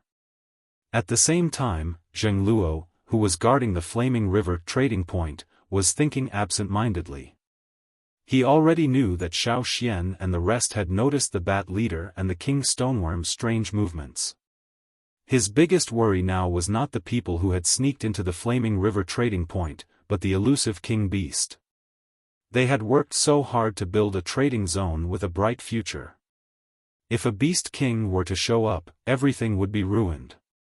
Boss, those people you mentioned, some of them went to look for EC, Duo Kong came in and said. When Zheng Luo noticed that people suspected to be from the other side of the sea had snuck into the trading point, he had asked Duo Kong to keep an eye on them. The weaker warriors were not up to this task. The other party's disguise could fool many warriors, but people at Zheng Luo and Duo Kang's level could tell. However, before they knew the other party's motive, they did not want to alert them. After all, there were a lot of problems at hand. After hearing Duo Kang's report, Zheng Luo wiped his face in annoyance. What did they do? I don't think they did anything. They just sat together and talked. They seemed to know we're watching them, but they didn't try to avoid us. Duo Kong did not know why they were here. Ignore them for now. Keep an eye on the surroundings. Boss, do you think that King Stoneworm will come here? Duo Kong was worried too. I don't know. Wait for news. Xiaofan and the rest have already gone to track it. The forest is so big. It probably won't come here. Oh. Duo Kong scratched his ears and cheeks. He could not calm down. The experience of facing a king beast was a nightmare. He would rather die than go through it again. After sitting for a while, Duo Kong left again. Instead of waiting here, he would rather keep an eye on the suspicious people. The person that Duo Kong and Zheng Luo thought was suspicious was sitting in EC's house. He was wearing a hairless sleeveless shirt made of animal hide, coarse linen pants, and a colorful snakeskin belt around his waist. Several bags made of linen and animal hide were hanging from the belt. He wore an ornament made of animal bones around his neck. His exposed arm was painted with some dark green paint. His unkempt and coarse hair was casually tied up with a straw rope. Because his hair was not long, after it was tied up, it stood straight up towards the sky. His dressing was quite characteristic of the tribes who often came to the trading point. The man sized up EC's house with a critical gaze. He smacked his lips and concluded, "This place is even better than the one you're living in." "Of course. Why else would I come here?" EC took out a ceramic cup and poured some water into it. He made this cup himself after coming here. The painting on it was also done by him. It was the same as the utensils he used on the other side of the sea. It was still more convenient to use something familiar. The person didn't hold back either. After drinking the water in the cup, he said, "Another cup. I ran around in the morning. It's so hot." But Yanjiao's trading point is not to be underestimated. The style is to my liking. "Don't tell me you're here to steal Yanjiao's place?" EC asked. "Of course not. I don't care about such a big place. But I do want to cause some trouble for Yanjiao. I want to see how capable they are. You guys sure know how to make fun of yourselves. But Yanjiao people aren't easy to provoke. Once they get angry, it'll be hard to stop," EC said. The person sitting across from him pursed his lips. He didn't take EC's words to heart. "We're from Chang'e. Why would we be afraid of them getting angry? Getting angry is the fun part. Wu He, since you lent me your long-winged bird, I'll give you a word of advice," EC said slowly. "Speak." The person sitting there swung his feet that were covered with tattered straw sandals, looking relaxed and at ease. "Don't provoke Yanjiao people. Even if you want to provoke them, now is not the time." "Hey, kid. I thought you didn't know the Yi family's divination skills. Why does it seem like you know something?" Wu He didn't take EC's words to heart. He was from Chang'e. Perhaps no one here knew about it, but he was quite well known on the other side of the sea. Chang'e wasn't just a tribe. It was a special group of people with different backgrounds. They liked to take risks and were very curious. In their words, most of the things in the world were boring, so they wanted to use their sharp eyes to find some fun. To put it more simply, they were a group of curious adventurers. They were also the first group of people to come from the other side of the sea. As for why they rarely showed themselves, it was because most of them hadn't mastered the language here. If they couldn't even communicate, how could they find any fun? If they wanted to ask for directions, it would be like a chicken talking to a duck. They wouldn't understand. If the tribesmen here were the most disgusted with robbers, then on the other side of the sea, whether it was the tribes or the slave masters, the most disgusted were the Chang'e people. They were a group of lunatics. When they were bored, they would go and provoke others. They built their own happiness on other people's troubles. When the people on the other side of the sea learned that the Chang'e people had crossed the sea and were heading here, they all breathed a sigh of relief. They felt like the flies that had been buzzing around them had finally disappeared. But now, no one knew that the Chang'e people's first target was Yanjiao. However, not all of them had crossed the sea. They were all holed up somewhere to train, learn the language, and gather information.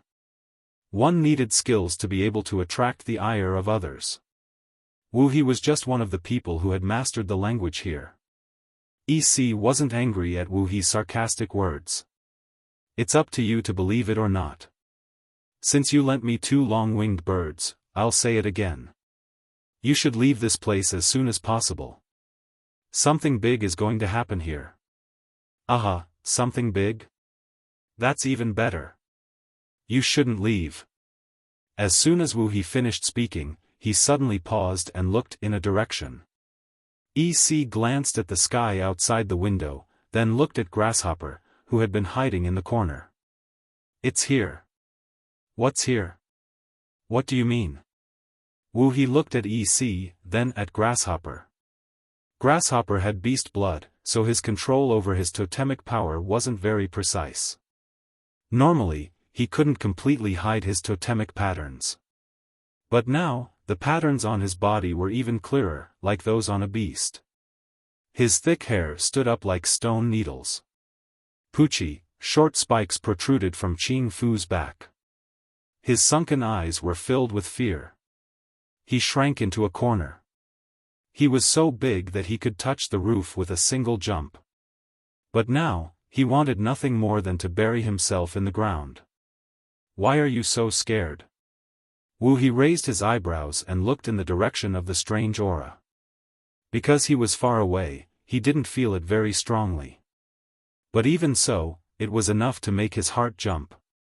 It wasn't just them. Zheng Luo and the others in the Flaming River Castle, as well as the sharper people in the trading point, all felt it. What was going on? At the entrance of the trading point, Kuan Tu and the others were guarding the entrance, cautiously watching the people going in and out. Zheng Luo said there were suspicious people moving around the Flaming River trading point these 2 days, but they couldn't find out who they were. This could only mean that the other party was very skilled at disguising themselves. Suddenly, there was a sharp and urgent whistle from the patrol team. This was a warning signal. Someone's coming. Kuan Tu stared in that direction. Soon, they saw 7 people running out of the forest. But these 7 people were very strange. Their bodies were covered in different degrees of gray. At first, they thought it was paint, but when they got closer, they realized it was more like stone. These 7 people looked crazy, as if they had seen something extremely terrifying. They roared hoarsely as they ran. When they saw Kuan Tu and the others, their eyes lit up and they shouted, "Help!" Not long ago, they said they would never enter the Flaming River trading point again. But when they ran for their lives, they split into 2 groups. One group ran to another place, but the 7 of them felt safer with more people. If there were more people, even if they ran, there would be others to share the burden. In this area, the only place with more people was Yanjiao's trading point. That was why they ran all the way here. Of course, Kuan Tu wouldn't let them enter the trading point, so he tied them up with the others. But the people who were tied up were still struggling, shouting at the top of their lungs, "They're coming! They're behind us, behind us!" Kuan Tu didn't know what they were talking about. He wanted to knock them out, but even though they looked crazy, they might know something. So he sent them to Zheng Luo. When these people were struggling, the grayish-white stone-like things on their bodies seemed to be growing in their flesh. As they struggled and pulled, those stone-like places separated from their flesh. However, the 7 people did not care about the bleeding wounds on their bodies and continued to madly repeat those words. "Boss, what did they see?" Duo Kang's voice was shaking. Kuan Tu didn't understand, but Duo Kang already had a guess. He just didn't want to believe it. How could this be? How could he be so unlucky? No, it couldn't be what he thought. Duo Kang tried to brainwash himself. But in the next moment, Zheng Luo shattered Duo Kang's hope. Zheng Luo's voice was hoarse. He gripped his knife so hard his knuckles turned white. "Spread the word, there's a king beast nearby." Thud. Kuan Tu let go and the people who were tied up fell to the ground. King beast? Kuan Tu felt a chill run down his spine. The people who were tied up heard Zheng Luo's words and struggled even harder.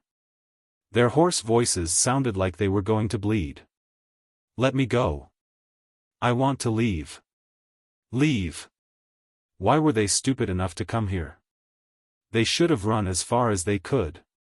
Duo Kang didn't care about those people anymore. With Zheng Luo's words in mind, he walked to the top of the Flaming River Tower, took a deep breath, and shouted.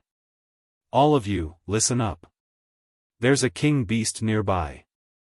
Everyone, be careful." Zheng Luo was an advanced totemic warrior. With his full strength, almost everyone in the trading area could hear his words. The bustling trading point froze for a moment, as if digesting this sudden news. But very soon, it was an uproar. The king beast was here. This was like a bomb thrown into the water, creating huge waves in the flaming river trading point. The king beast was here. What should they do? Run, of course. Stay here and wait for death. Wu He, who was drinking water in EC's room, spat out the water in his mouth, threw the cup away and jumped out the window. Why are you running? Didn't you want to watch the show? Didn't you want to have fun here? EC shouted at Wu He's back. We're here to have fun, not to die. You can stay here if you want. Fuck, no wonder I'm trembling. It's a king beast. Wu He immediately ran out of the trading point. The trading point was in chaos. People were screaming and yelling as they packed their things and left. For people who rarely saw living ferocious beasts, beast kings were legendary creatures. But that didn't stop them from fearing beast kings. In the stories passed down by their ancestors, beast kings were invincible. Almost all people who went up against beast kings would die. However, there were also some exceptions among them. Ha ha ha, I've waited for it so many years and it's finally here. I'm not leaving, I want to see the king beast. Someone clenched his fists and shouted, his face red with excitement. The people around him looked at him as if he was crazy. You'll die if you don't run. His companions tried to persuade him again. So be it. What's there to be afraid of? I want to see what a king beast looks like. I want to stay. Don't stop me. He was hopeless. Seeing how stubborn he was, the people around him gave up. There was no time to waste here. They quickly packed their things and left. Let the idiots who wanted to see the Beast King throw away their lives die there.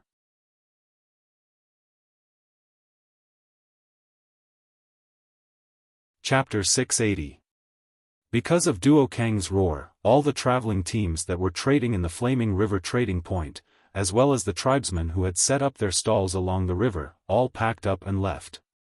They closed their windows and doors, took all their goods out, and rushed towards the three main doors. Some people did not have a clear idea of what a king beast was, but when they saw the others running for their lives, they were moved by the atmosphere. According to the others, it was not good to stay, so they should just run for their lives. Yanjiao's patrols and gatekeepers were summoned to the open space inside the Flaming River Castle. Zheng Luo would tell them what to do next. Even with Zheng Luo and Duo Kong here, the word King Beast was the biggest source of fear. Boss, what do we do now? Duo Kong asked Zheng Luo anxiously. Zheng Luo couldn't make up his mind. Who knew they would encounter something like this? Let's see if there's any news from the tribe. Zheng Luo had already sent someone back to the headquarters to inform them of what happened here. They would definitely send someone over immediately. No matter what, there's no use panicking now. Guard the trading point well and don't let anyone take advantage of us. Duo Kong could only order his men to clear the trading point. Most of the outsiders would definitely leave, but only a few would stay. They had to keep an eye on those who stayed behind. Plus, they definitely wouldn't let those people run around at a time like this. They had to restrict their movements and send people to keep an eye on them. Soon, Gigu brought his men over. When he heard the news, he wanted to slam the table. The thing he was most worried about had happened. Where's Xiaofan and the others? Duo Kong had been waiting for them. When they encountered the salt beast in the salt mines, it was Xiaofan who blocked it for them.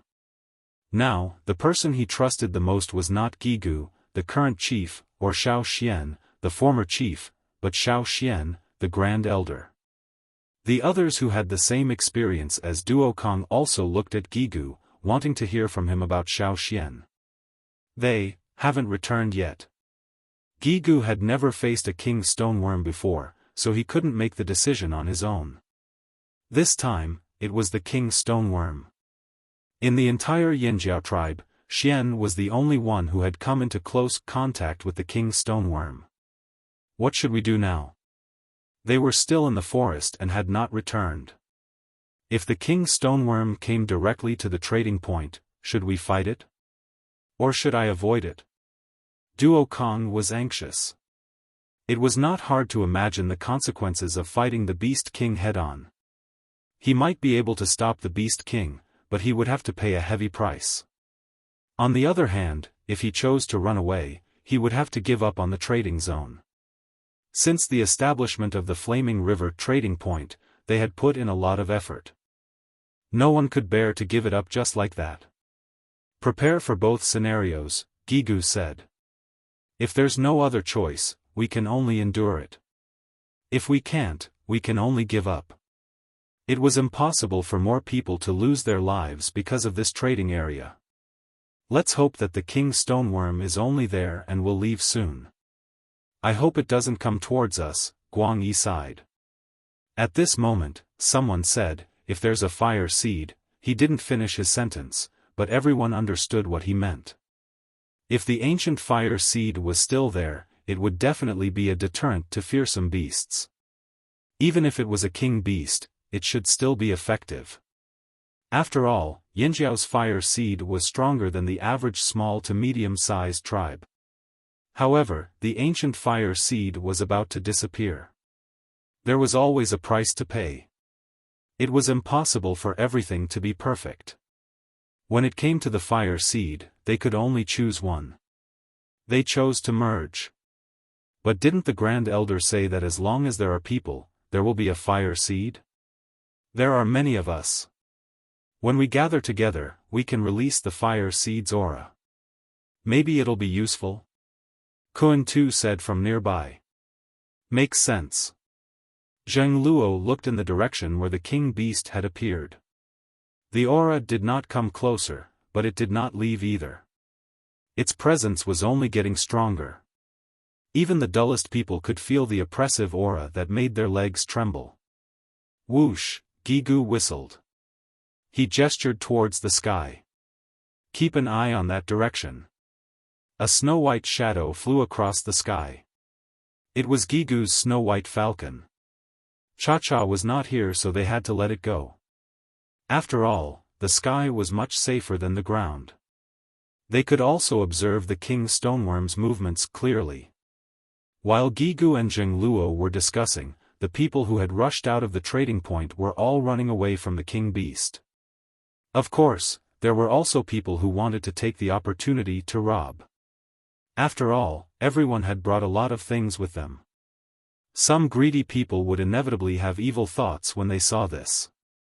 I can't believe they're still thinking of robbing at a time like this. In the sky, Wu sat on a long-winged bird, looking down at the panicking crowd. However, those who could come here were not kind people.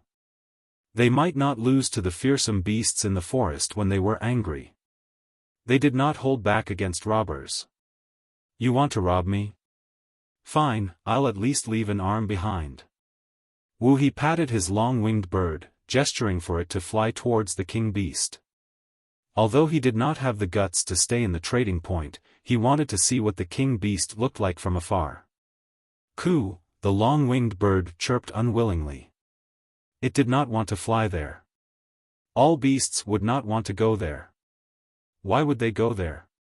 Did they want to die? I won't go near it. I'll just take a look from afar. You want to see what the king beast looks like too, right? On the other side of the sea, Wu had gone deep into the forest with the Changle people when he was young. He had once felt the king beast's aura up close. Although he did not see what the king beast looked like, that soul-stirring feeling was still engraved in his mind. He remembered that the Changle old man who had brought him around had warned him to run as far as he could if he encountered a king beast in the future. Of course, suicidal people were a different story. Apart from that, those who did not want to commit suicide but still went to the king beast were true warriors. Don't think that was a compliment. To the Changle people, true warriors meant the same thing as brainless idiots. Now, Wu He had just arrived and he had encountered another one. He could not help but sigh at his luck. Moreover, he did not want to commit suicide and he did not want to be a true warrior. That was why he did not stay in the trading point like EC. Instead, he summoned his long-winged bird and flew away. However, Wu He was like the other Chang'e people. He had an incomparably curious heart and was afraid of death. That was why he would not go near the source of danger. Instead, he would sneak a peek from afar to satisfy his curiosity so that he could show off when he met the other Chang'e people in the future. Yanjiao even tamed a bird. Wu He watched as the white figure flew out of the flaming river castle like lightning towards the king beast. Wu He retracted his gaze and slapped the long-winged bird's neck. Did you see that? It's not even afraid of that size. What are you afraid of? Coo, the long-winged bird let out an aggrieved cry. Others might not understand, but Wu He knew what it meant. The long-winged bird was saying that although the bird that flew out of the flaming river castle was small, it was fast and could escape much faster than them. Although the long-winged bird was unwilling, it could only listen to its master's orders. It flapped its wings and flew towards the king beast. After flying through a forest, they could see a path opened up in the forest. Compared to the other direction, there was not a single person here. Even flying beasts were nowhere to be seen. The king beast's deterrence was still quite strong. Wherever the king beast was, all other beasts would retreat. What kind of king beast is it? Wu He looked down curiously until he saw a gray-white forest. Yes, a gray-white forest. The long-winged bird was already trembling. Even if it was in the air and would not come into close contact with the king beast's aura made it feel suppressed even in the air. After flying in that direction for a while, it did not go any closer. Instead, it flew around the forest. The forest in front of it was all gray-white. There were no other colors. That's turned into stone? Wu He was shocked. Such a large forest had actually turned into stone. As the long-winged bird flew around the forest, Wu He saw the king beast that caused all this commotion. The king beast looked like a giant wriggling worm. Its color was not gray-white like the forest, but more like the color of melted rocks. Wu He had been to a volcano before. The volcano's mouth had melted rocks all year round, but they were not crimson red like during an eruption. The only difference was that the color was different from normal rocks. Now, this king beast's color was the same as the gray melted rocks he saw at the volcano's mouth. However, unlike the crater of a volcano, there wasn't any heat here. The temperature was still high, but when they approached the petrified forest, they felt a chill rolling around their bodies. The hair on the back of their necks was about to stand up from the wind. Wu He did not go any closer. He just watched from afar. The king beast wriggled on the ground, making a rumbling sound. Everything in the forest, be it trees or rocks, was crushed into a smooth stone path. There were some bumps on the stone path left behind by the king stoneworms wriggling. It was as if nothing here was an obstacle. As long as it wanted to go, it could go anywhere it wanted. If a king beast like this ran towards the flaming river trading point, could the Yanjiao really stop it? Would the trading point that they had worked so hard to build be destroyed? But Wu He thought about it again. He was just here to have fun. Who cared how the Yanjiao fought? He just needed to watch from the side. Now that he thought about it, he was looking forward to the battle between the flaming horns and the Beast King. However, the King Beast did not seem to want to go to the flaming river trading point immediately. Instead, it wriggled around in circles. Occasionally, it would raise its upper body and spit out a cloud of dust. Wu He looked at the ground again. It had flattened a large part of the forest. As the king beast wriggled around, the petrified forest continued to expand. Wu He could see the greenery turning into stone at a speed visible to the naked eye. Seeing the king beast turn the forest into stone, Wu He couldn't help but shiver. The rhythm of the long-winged bird's wings also became chaotic. What is it doing? Wu He could not understand the king beast's actions. The long-winged bird chirped anxiously again. It was not loud, as if it was afraid others would hear it. It wanted to leave this uncomfortable place as soon as possible. Wait, let me take a look. Wu He was really curious now. The king beast must have a purpose for appearing here, right? Was it looking for food? Or something else? Wu He scanned the gray-white petrified area. In the flattened forest, there was a small hill protruding from the ground. There was a large hole in the middle of the hill. The king beast must have come out from there. It came from underground? No wonder it appeared so suddenly. Just as Wu He was talking to himself, he suddenly saw 3 people running out of the pitch-black hole at the top of the short mountain. Yes, they were definitely humans. Even if he was a little far away, with Wu He's eyesight, even if he couldn't see the other party's appearance clearly, he was still certain that the 3 people who jumped out of the hole were indeed people. Who was so brave to come out of the king beast's hole? Thinking about how he didn't even want to get close to them, Wu He concluded, they're really fierce warriors. Even though the king beast was quite a distance away from the hill, it was the first time Wu He had seen someone brave enough to come so close. The 3 people who jumped out of the hole ran away like the wind. They did not even look at the king beetle. The person in the lead paused for a moment. At the same time, the wriggling king beetle stood up and looked in the direction of the 3 people. But that was all there was to it.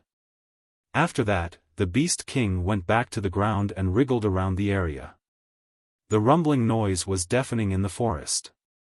As for the 3 of them, it was inevitable that there would be some changes in their appearance when they were escaping.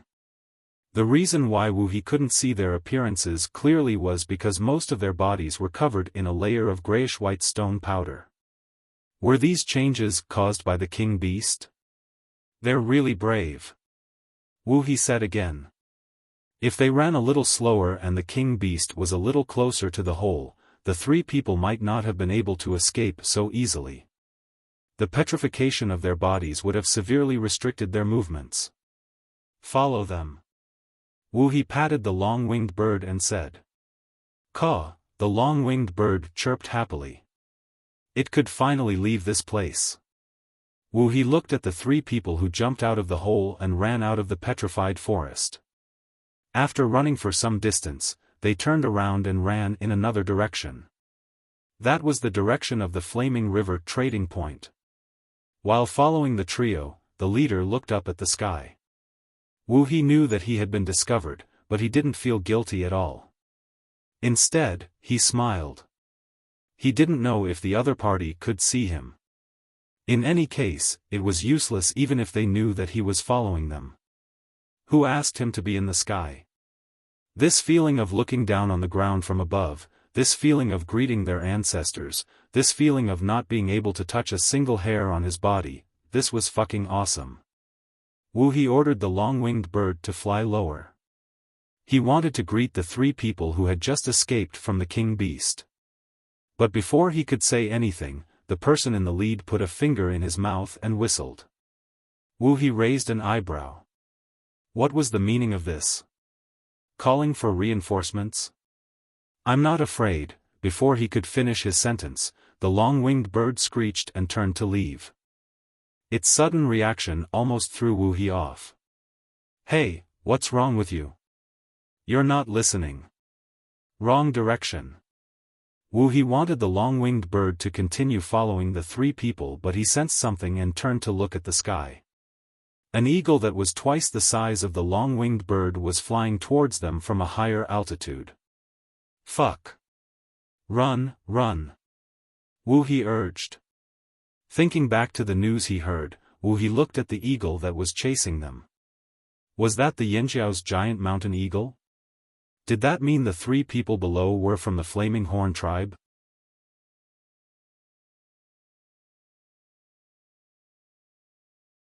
Chapter 681. When Xiaofan and the other 2 returned to the Flaming River trading point, it was already empty. Those who wanted to escape had already left. Those who didn't want to leave had been brought to a corner by the Yanjiao people. The patrols who were counting the people in the trading point almost attacked Xiaoxian and the other two as thieves. Grand Elder and the others are back. Kun Tu shouted excitedly as he ran towards the flaming river castle. Duo Kong heaved a sigh of relief when he heard that Xiaoxian was back. No matter what happened next, with Xiaoxian around, he would feel more at ease. However, when they saw the state of Xiaoxian and the other two, Duo Kong and Zheng Luo were shocked. How did you end up like this? Zheng Luo asked hurriedly. Don't mention it, it's all because of that king stoneworm. Tower slumped in his chair, exhausted. He took a few gulps of water from the person beside him.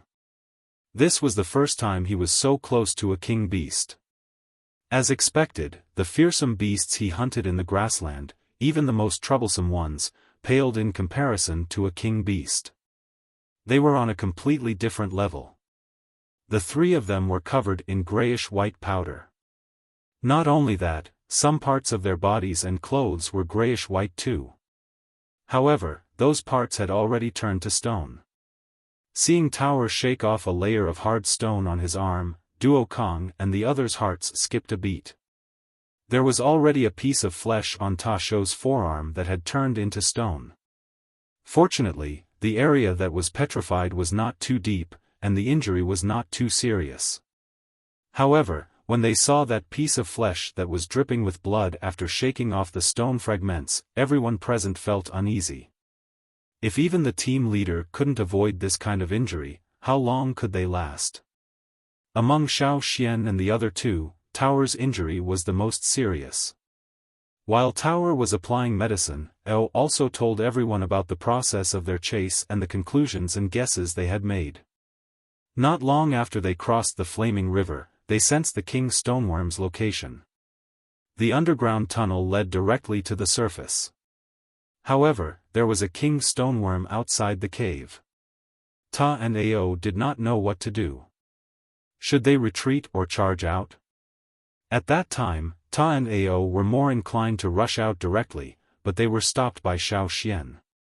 Fortunately, Xian stopped us at that time. Otherwise, if we had rushed out at that time, we might not have been able to return safely. Ao sighed. Because they were not familiar with the king stoneworm, they did not have a clear understanding of the king beast. Even though they knew that the king beast was strong, Ao and Ta had thought that they could escape if they tried. They were confident in their speed. Besides, the king stoneworm was not near the entrance of the cave. At least they could follow its movements. As long as the king beast did not notice them, they could leave. It was only when Xiaoxian stopped them and found another opportunity to escape that they realized how naive they were. Even if the king stoneworm did not pay attention to them, it could still turn them into stone. So that means we can't even get close to the king stoneworm? Zheng Luo frowned. If they couldn't even get close, how could they fight? Were they going to be turned into stone like the forest? Don't move first. I'll rest for a while before we go take a look, Xiaoxian said. Since Xiaoxian had spoken, the others did not object. Gigu even told Xiaoxian about the original plan. Xian, you said that as long as we are there, the fire seed will be there. There are quite a few Yanjiao people in the trading point now. If we all work together, the fire seed's aura will be quite strong. Do you think it will be enough to deter the king stoneworm? Gigu asked. Please don't. Xiaoxian did not even bother to drink his water. What? Gigu did not understand what Xiaoxian meant. The others looked at Xiaoxian in confusion. Gigu was right. Wasn't the fire seed just a deterrent to fearsome beasts? Xiaoxian thought for a moment. There's something like a fire seed on the king stoneworm's body. How is that possible? Everyone gasped. They always thought that fearsome beasts were afraid of fire seeds. King beasts were still beasts. How could they have fire seeds? Even if they did, why didn't they sense it? It does have it, but it's different from the tribesman's fire seed. It's more like a fire seed unique to beasts. I felt it on the bat leader too. The difference was that the fire seed on the bat leader was not as strong as the one on the king stoneworm, Xiaofan said. When he saw the bat leader in the 1,000-grain gold field, he already felt something strange. Now that he saw the king beast, he finally understood what it was. It was a fire seed unique to beasts. Unlike the tribesmen, the fire seed on the beasts' bodies was unique to them. It did not look like a primitive fire seed either. Instead, it was fused into their blood. Moreover, based on the analysis of the fire seed on the bat leader and the king stoneworm, if Xiaofan guessed correctly, the fire seed on the king stoneworm's body was formed by the two beasts themselves. Was the king beast's ability to condense fire seeds? Why were king beasts superior to other fearsome beasts? If fire seeds could exist on humans, why couldn't they exist on other beasts? In the past, Xiaofan had been close to the bat leader and the king stoneworm. He had even fought the Salt King before. But at that time, he did not sense anything different from the three beasts. After bringing Zheng Luo and the others across the sea and fusing with Yanjiao's fire seed, his strength increased by a lot. Especially the light shield around his totemic flames. It was another special power that existed in Xiaofan's body. He was getting better at using it. Xiaofan also knew that the reason why he was not strongly rejected by other tribes' fire seeds and could sense things that others could not was because of the special power within him. He didn't know what that power was, but what he sensed was real. There was indeed a fire seed in the king stoneworm's body. It was a fire seed that belonged to beasts. Fire seeds could disperse and gather. Only fearsome beasts that could condense fire seeds could become kings. The fire seed in the bat leader's body was not obvious. It was just a trend. At most, it could only be considered a half-king. It was above fearsome beasts and below king beasts. If it could condense the fire seed in its body one day, it would become a true king. Ao and the others did not know why Xiaofan said this, but Xiaofan did not look like he was joking. In this aspect, they also believed that Xiaofan would not speak without any evidence. If there really is a fire seed in the king stoneworm's body, won't we anger it if we release our fire seed energy? Duo Kong asked. Fire seeds usually repelled each other, so it was definitely not a good idea to anger the king beetle because of this. But if the king stoneworm comes towards us, we can only fight it, Duo Kong was worried. It was not a question of whether they should avoid it or not. They had no choice. I'll go take a look first. Xiaofan had recovered. He did not shake off the layer of stone powder on his body. Instead, he left the trading point and headed towards the king stoneworm. Zheng Luo and Gigu followed closely behind Xiaofan. One reason was to help Xiaofan if necessary. The other reason was to see what the king stoneworm looked like. Xiaofan approached the king stoneworm. He did not tell them everything in the trading point. When he sensed the strange fire seed energy in the king stoneworm, he also sensed the king stoneworm's mentality. Just like the totemic flame in Xiaofan's mind, it would change according to the warrior's mentality and emotions. The king stoneworm did not have a totemic flame, but it had a similar fire seed energy. As the energy fluctuated, the king stoneworm expressed its thoughts and emotions. If it were anyone else, even if they sensed the fire seed energy in the king stoneworm, they might not be able to escape unscathed because the fire seed would reject them. However, Xiaofan's other energy was different. When Xiaofan left the cave with Ta and Ao, he paused for a moment because he sensed this change. At the same time, he was not repelled by it. In order to leave quietly, the three of them did their best to conceal their totemic power and Yanjiao's fire seed energy. Although it would slow them down, it was safer. When the king stoneworm stood up, it might not have sensed their energy. Perhaps it was Xiaoxian's other power. This was because Xiaoxian did not feel any rejection from the king's stoneworm. On the contrary, the king's stoneworm seemed to be excited for a moment. However, after Xiaoxian completely blocked out the power and left, the king's stoneworm did not notice it anymore. To verify his guess, Xiaoxian told Zhengluo and Gigu to stay away while he approached the king's stoneworm. He did not stand in the direction of the Flaming River trading point. Instead, he hid somewhere else. This way, if the king's stoneworm made a move and he escaped, the king's stoneworm would not chase him in the direction of the trading point. Xiaoxian stood behind a tree that was still green. He looked towards the source of the rumbling sound. There, the king's stoneworm was still wriggling aimlessly. Compared to when Xiaoxian and the rest left, the grayish-white stone forest had expanded. When the king's stoneworm had its back to him, Xiaoxian suppressed the totemic power in his body and tried not to release the flaming horn's fire seed energy. At the same time, he tried to activate another type of energy in his body. Xiaoxian discovered this when he was practicing controlling the ancestral bone ornaments. The two powers in his body did not repel each other. It could even be said that this special power was assisting the Yanjiao's totemic power.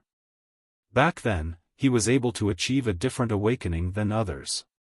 He was able to successfully carve and awaken the ancestral bone ornaments. He was able to absorb fire crystals before fusing with the fire seed. These were all because of this special power. Being able to master this power was a great improvement for himself. Putting away his other emotions, Xiaoxian slowly activated the other power. In his sea of consciousness, the totemic flames did not change much. However, the light shield outside started to brighten. Every time it flashed, it would become brighter by a bit. Gigu and Zhengluo did not understand what Xiaoxian was doing. They could only see Xiaoxian standing behind a tree. He did not move and his eyes were closed.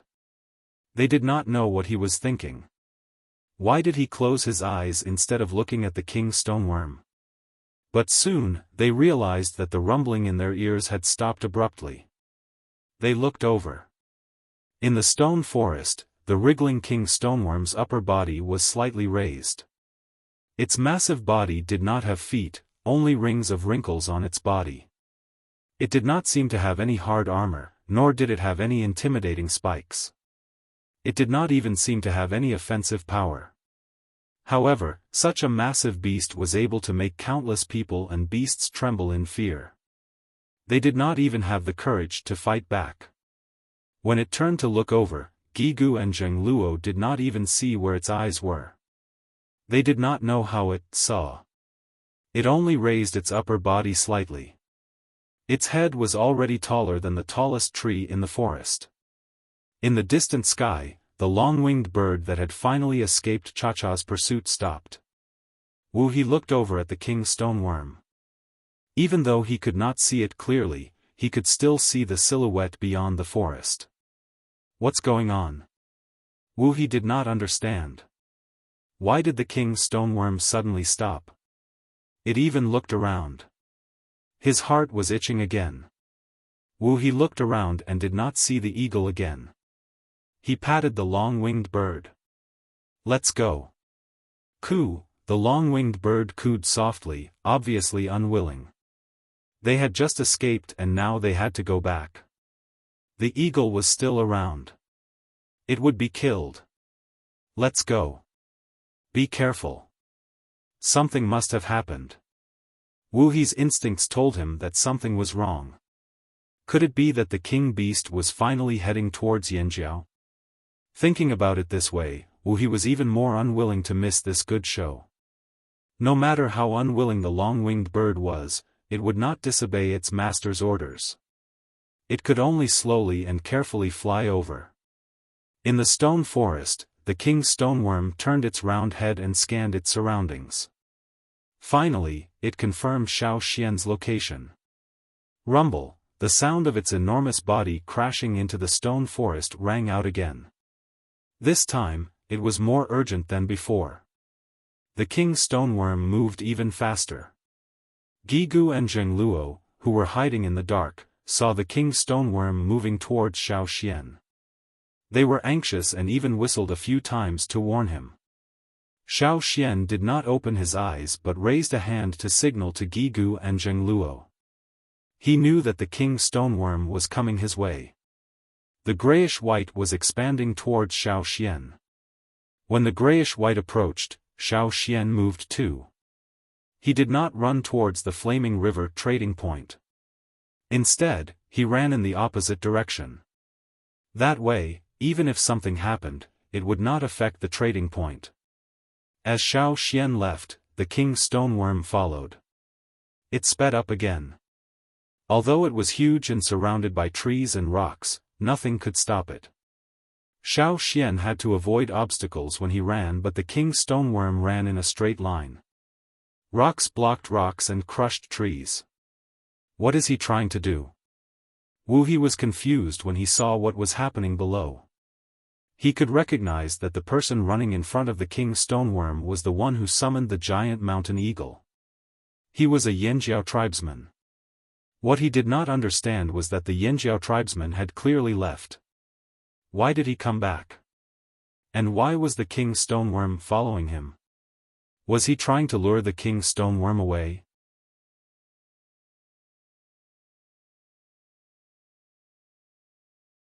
Chapter 682. It was naturally a good idea to draw the trouble away instead of confronting it head-on. However, the prerequisite was that the trouble had to be really far away from here. Using one person as bait to lure the king beast away, while the rest stayed put. Could it be that Yanjiao wanted to sacrifice one person to protect the rest? Wuhi guessed as he watched the situation below.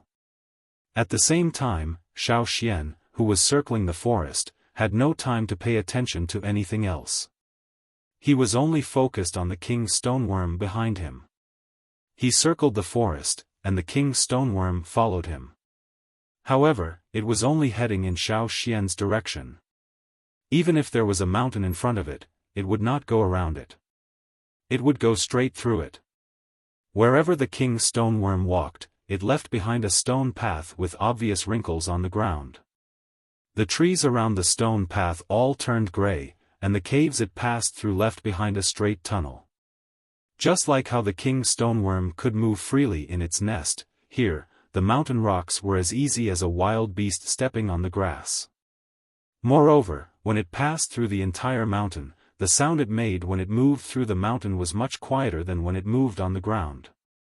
Xiaoxian had been paying attention to the fire seed energy emitted by the king stoneworm, as well as the fire seed energy waves on its body. This allowed him to guess the king stoneworm's emotions. He realized that the king stoneworm's emotions were not very strong. It could even be said that it was monotonous. Other than happiness and excitement, he could not sense anything else. Xiaoxian did not know if it was because his ability was limited, or because the king stoneworm's emotions were not rich to begin with. He believed the latter. If the king stoneworm's emotions were not rich, it would not be a good thing. In that case, Xiaoxian would not be able to sense clearly what it wanted to do, and what its goal was. Xiaoxian could only try and guess. Fortunately, at least until now, the king stoneworm had not shown any hostility to Xiaoxian. In fact, there was even a hint of friendliness in its happiness. This did not mean that the king stoneworm would not attack Xiaoxian, but it might treat Xiaoxian as one of its own, just like how the bat leader treated Xiaoxian as one of its own. The difference was that the bat leader didn't attack Xiaoxian, but the king stoneworm didn't know how to control its power. If the distance between Xiaoxian and the king stoneworm got closer, Xiaoxian's fate would be obvious. He would be turned into a stone forest. Zhengluo and Gigu saw this and guessed that Xiaoxian wanted to lure the king stoneworm away. But how far did he have to lure it away? How was Xiaoxian going to get rid of the king stoneworm? There's still Cha-Cha. Gigu looked up at the sky. Seeing that Cha-Cha was following them, he felt relieved. That's good, that's good. Zheng Luo was relieved. As long as the king stoneworm was lured away, Cha-Cha could bring Xiaoxian back. The king stoneworm couldn't fly anyway, so what if it was powerful? After thinking it through, he first took out a strip of cloth and wrote a few simple words on the cloth with a bamboo tube of paint that he carried with him. Then, he called the snow-white falcon over and had it bring the cloth to the trading point. A white figure flew out from the forest with a piece of cloth tied to its leg. It flew straight towards the trading point without looking at the long-winged bird in the sky. Duo Kong and the others were waiting anxiously at the trading point. They didn't see Xiaoxian and the rest for a long time, nor did they see any signs of the king beast. They could only walk around in circles, not in the mood to sit down and wait. Finally, seeing the white falcon flying over, Ao, who was lying down and resting, got up and untied the cloth tied to the falcon's leg. What did it say? Duo Kong and Ta hurried over. Gigu wrote it. He said that Xian has lured the king beast away, Ao said. Lured away? Duo Kong was confused. Was a king beast that easy to lure away? If it was that easy, why were they so afraid of the king beast? Back at the salt flats, the salt beast acted based on its own preferences and emotions. It didn't care about anything else. The king stoneworm shouldn't have been that easy to lure away either. But since it was Xiaoxian who did it, it was possible. It's a good thing if it's lured away, Ta said. He didn't want to fight the king stoneworm because he knew what it was capable of. Without absolute power, fighting a king beast would be a waste of their tribe's manpower. The result might not even be satisfactory. Soon, the news that Yanjiao's grand elder had lured the king beast away spread throughout the trading point. Of course, there weren't many people in the trading point. They were all gathered in a few places, so it was reasonable that the news spread quickly. They lured the king beast away. The Yanjiao people were jubilant. On the other hand, the people who stayed were disappointed. They were prepared to die. They were just talking nonsense with the Yanjiao people, saying that if the king beast returned, they would help. But now, they couldn't see it. What was the point of staying? Their lives were bleak. No, I have to leave. Someone suddenly rushed out of the crowd. The patrol team, who had relaxed after hearing the good news, didn't pay attention and let the person rush out. Even though the three main gates of the trading point were closed, the outer walls of the trading point couldn't stop people who were good at climbing and jumping. The patrol team couldn't leave just because of one person. They couldn't just leave like that. Even though the news from the Flaming River Castle said that the Grand Elder had lured the king beast away, they didn't have any other orders, so they couldn't just leave like that. Other than that person, a few more people left. The rest wanted to leave too. They wanted to see the king beast, but they were beaten up. At a time like this, the Flaming Horns did not want to cause more trouble because of these few people. Duo Kong also frowned when he heard the news. He was also worried that the people who ran out would interfere with Xiaoxian's plan. So, he led a team to chase after them. If they interfered with Xiaoxian's plan to lure the king beast away, they would be killed immediately. Master, did the king beast really leave? Grasshopper looked anxiously in one direction and asked carefully. If he really lured the king beast far away, wouldn't you feel it? Not yet. EC looked at the spikes on Grasshopper's back that ran along her spine. When Grasshopper was scared, the spikes on his back would stick out. Although he had retracted them a little, the spikes on his spine were still standing straight. Qing Fu's brain wasn't very bright, but the beast blood flowing in his body made him more sensitive to danger. Even if his brain didn't realize it, the instinct of a beast that was deeply embedded in his bones existed like a conditioned reflex. Grasshopper touched the spikes on his back and responded slowly, "Oh." Others might only be afraid of the king beast, but he was terrified of its aura. He almost peed his pants. On the other side, Xiaoxian did plan to lure the king stoneworm away. The fact that the king stoneworm was following behind him confirmed some of his guesses. But where was he going to lure the king stoneworm now? Leading it upstream? Or should it be directed downstream? Or central? If he lured it to central, he would probably make Yanjiao hate him. After all, many people knew about this and it wasn't wise to hide it.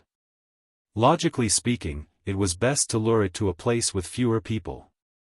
There weren't as many tribes upstream as there were downstream. The Rain tribe was just a little upstream from Yanjiao. If he lured it upstream, he would have to avoid the Rain tribe and the other tribes that Xiaofan knew lived upstream. If it was just the Rain tribe and the other tribes, it would be easy. As he was thinking, Xiaofan saw a river in front of him. This river was a branch of the Flaming River. It wasn't very big. During the driest times, he could see 2 large green rocks on the riverbed. But now, there was still a lot of water and the rocks were nowhere to be seen. Xiaofan wanted to walk along the river, but after thinking about it, he gave up. Instead, he kicked down a tree that was as thick as 3 people and threw the trunk into the river. He gathered strength in his legs and his body shot out. When he landed on the surface of the water, he stepped on the tree trunk again and jumped to the other side of the river. This river wasn't very wide in this area. The riverbed was only about 10 meters wide. With Xiaofan's ability and the help of the tree trunk, he could easily cross it. But the king stoneworm behind him couldn't do the same. Xiaofan knew that it could easily crush rocks and trees, but what about the river? Should he cross it directly or burrow under the riverbed? After running for a while, Xiaofan turned around and looked behind him. The king stoneworm had followed him to the riverside and stopped. It looked at the water, then raised its head slightly to look at Xiaofan. It was probably thinking about how to cross the river. Xiaofan didn't sense any big changes in the king stoneworm's emotions. Perhaps this little problem was nothing to it.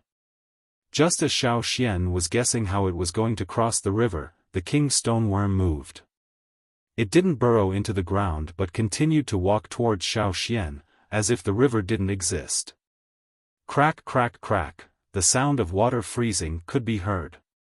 Xiaofan saw that as the king stoneworm approached, the water in the river froze as if it was frozen, spreading outwards from where it was closest to the king stoneworm.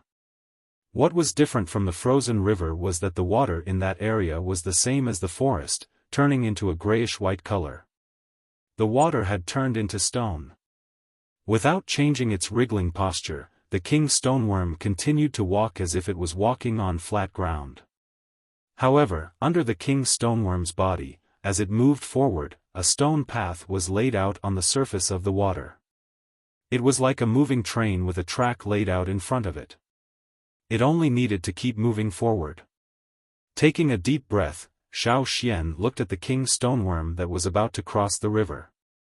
He turned around and continued running.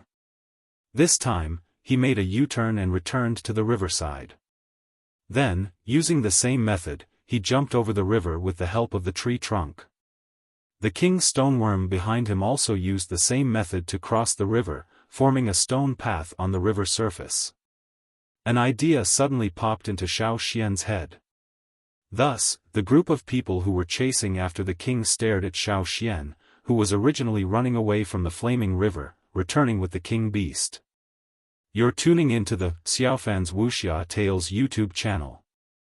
Don't forget to subscribe and join us on this journey to catch the most captivating stories.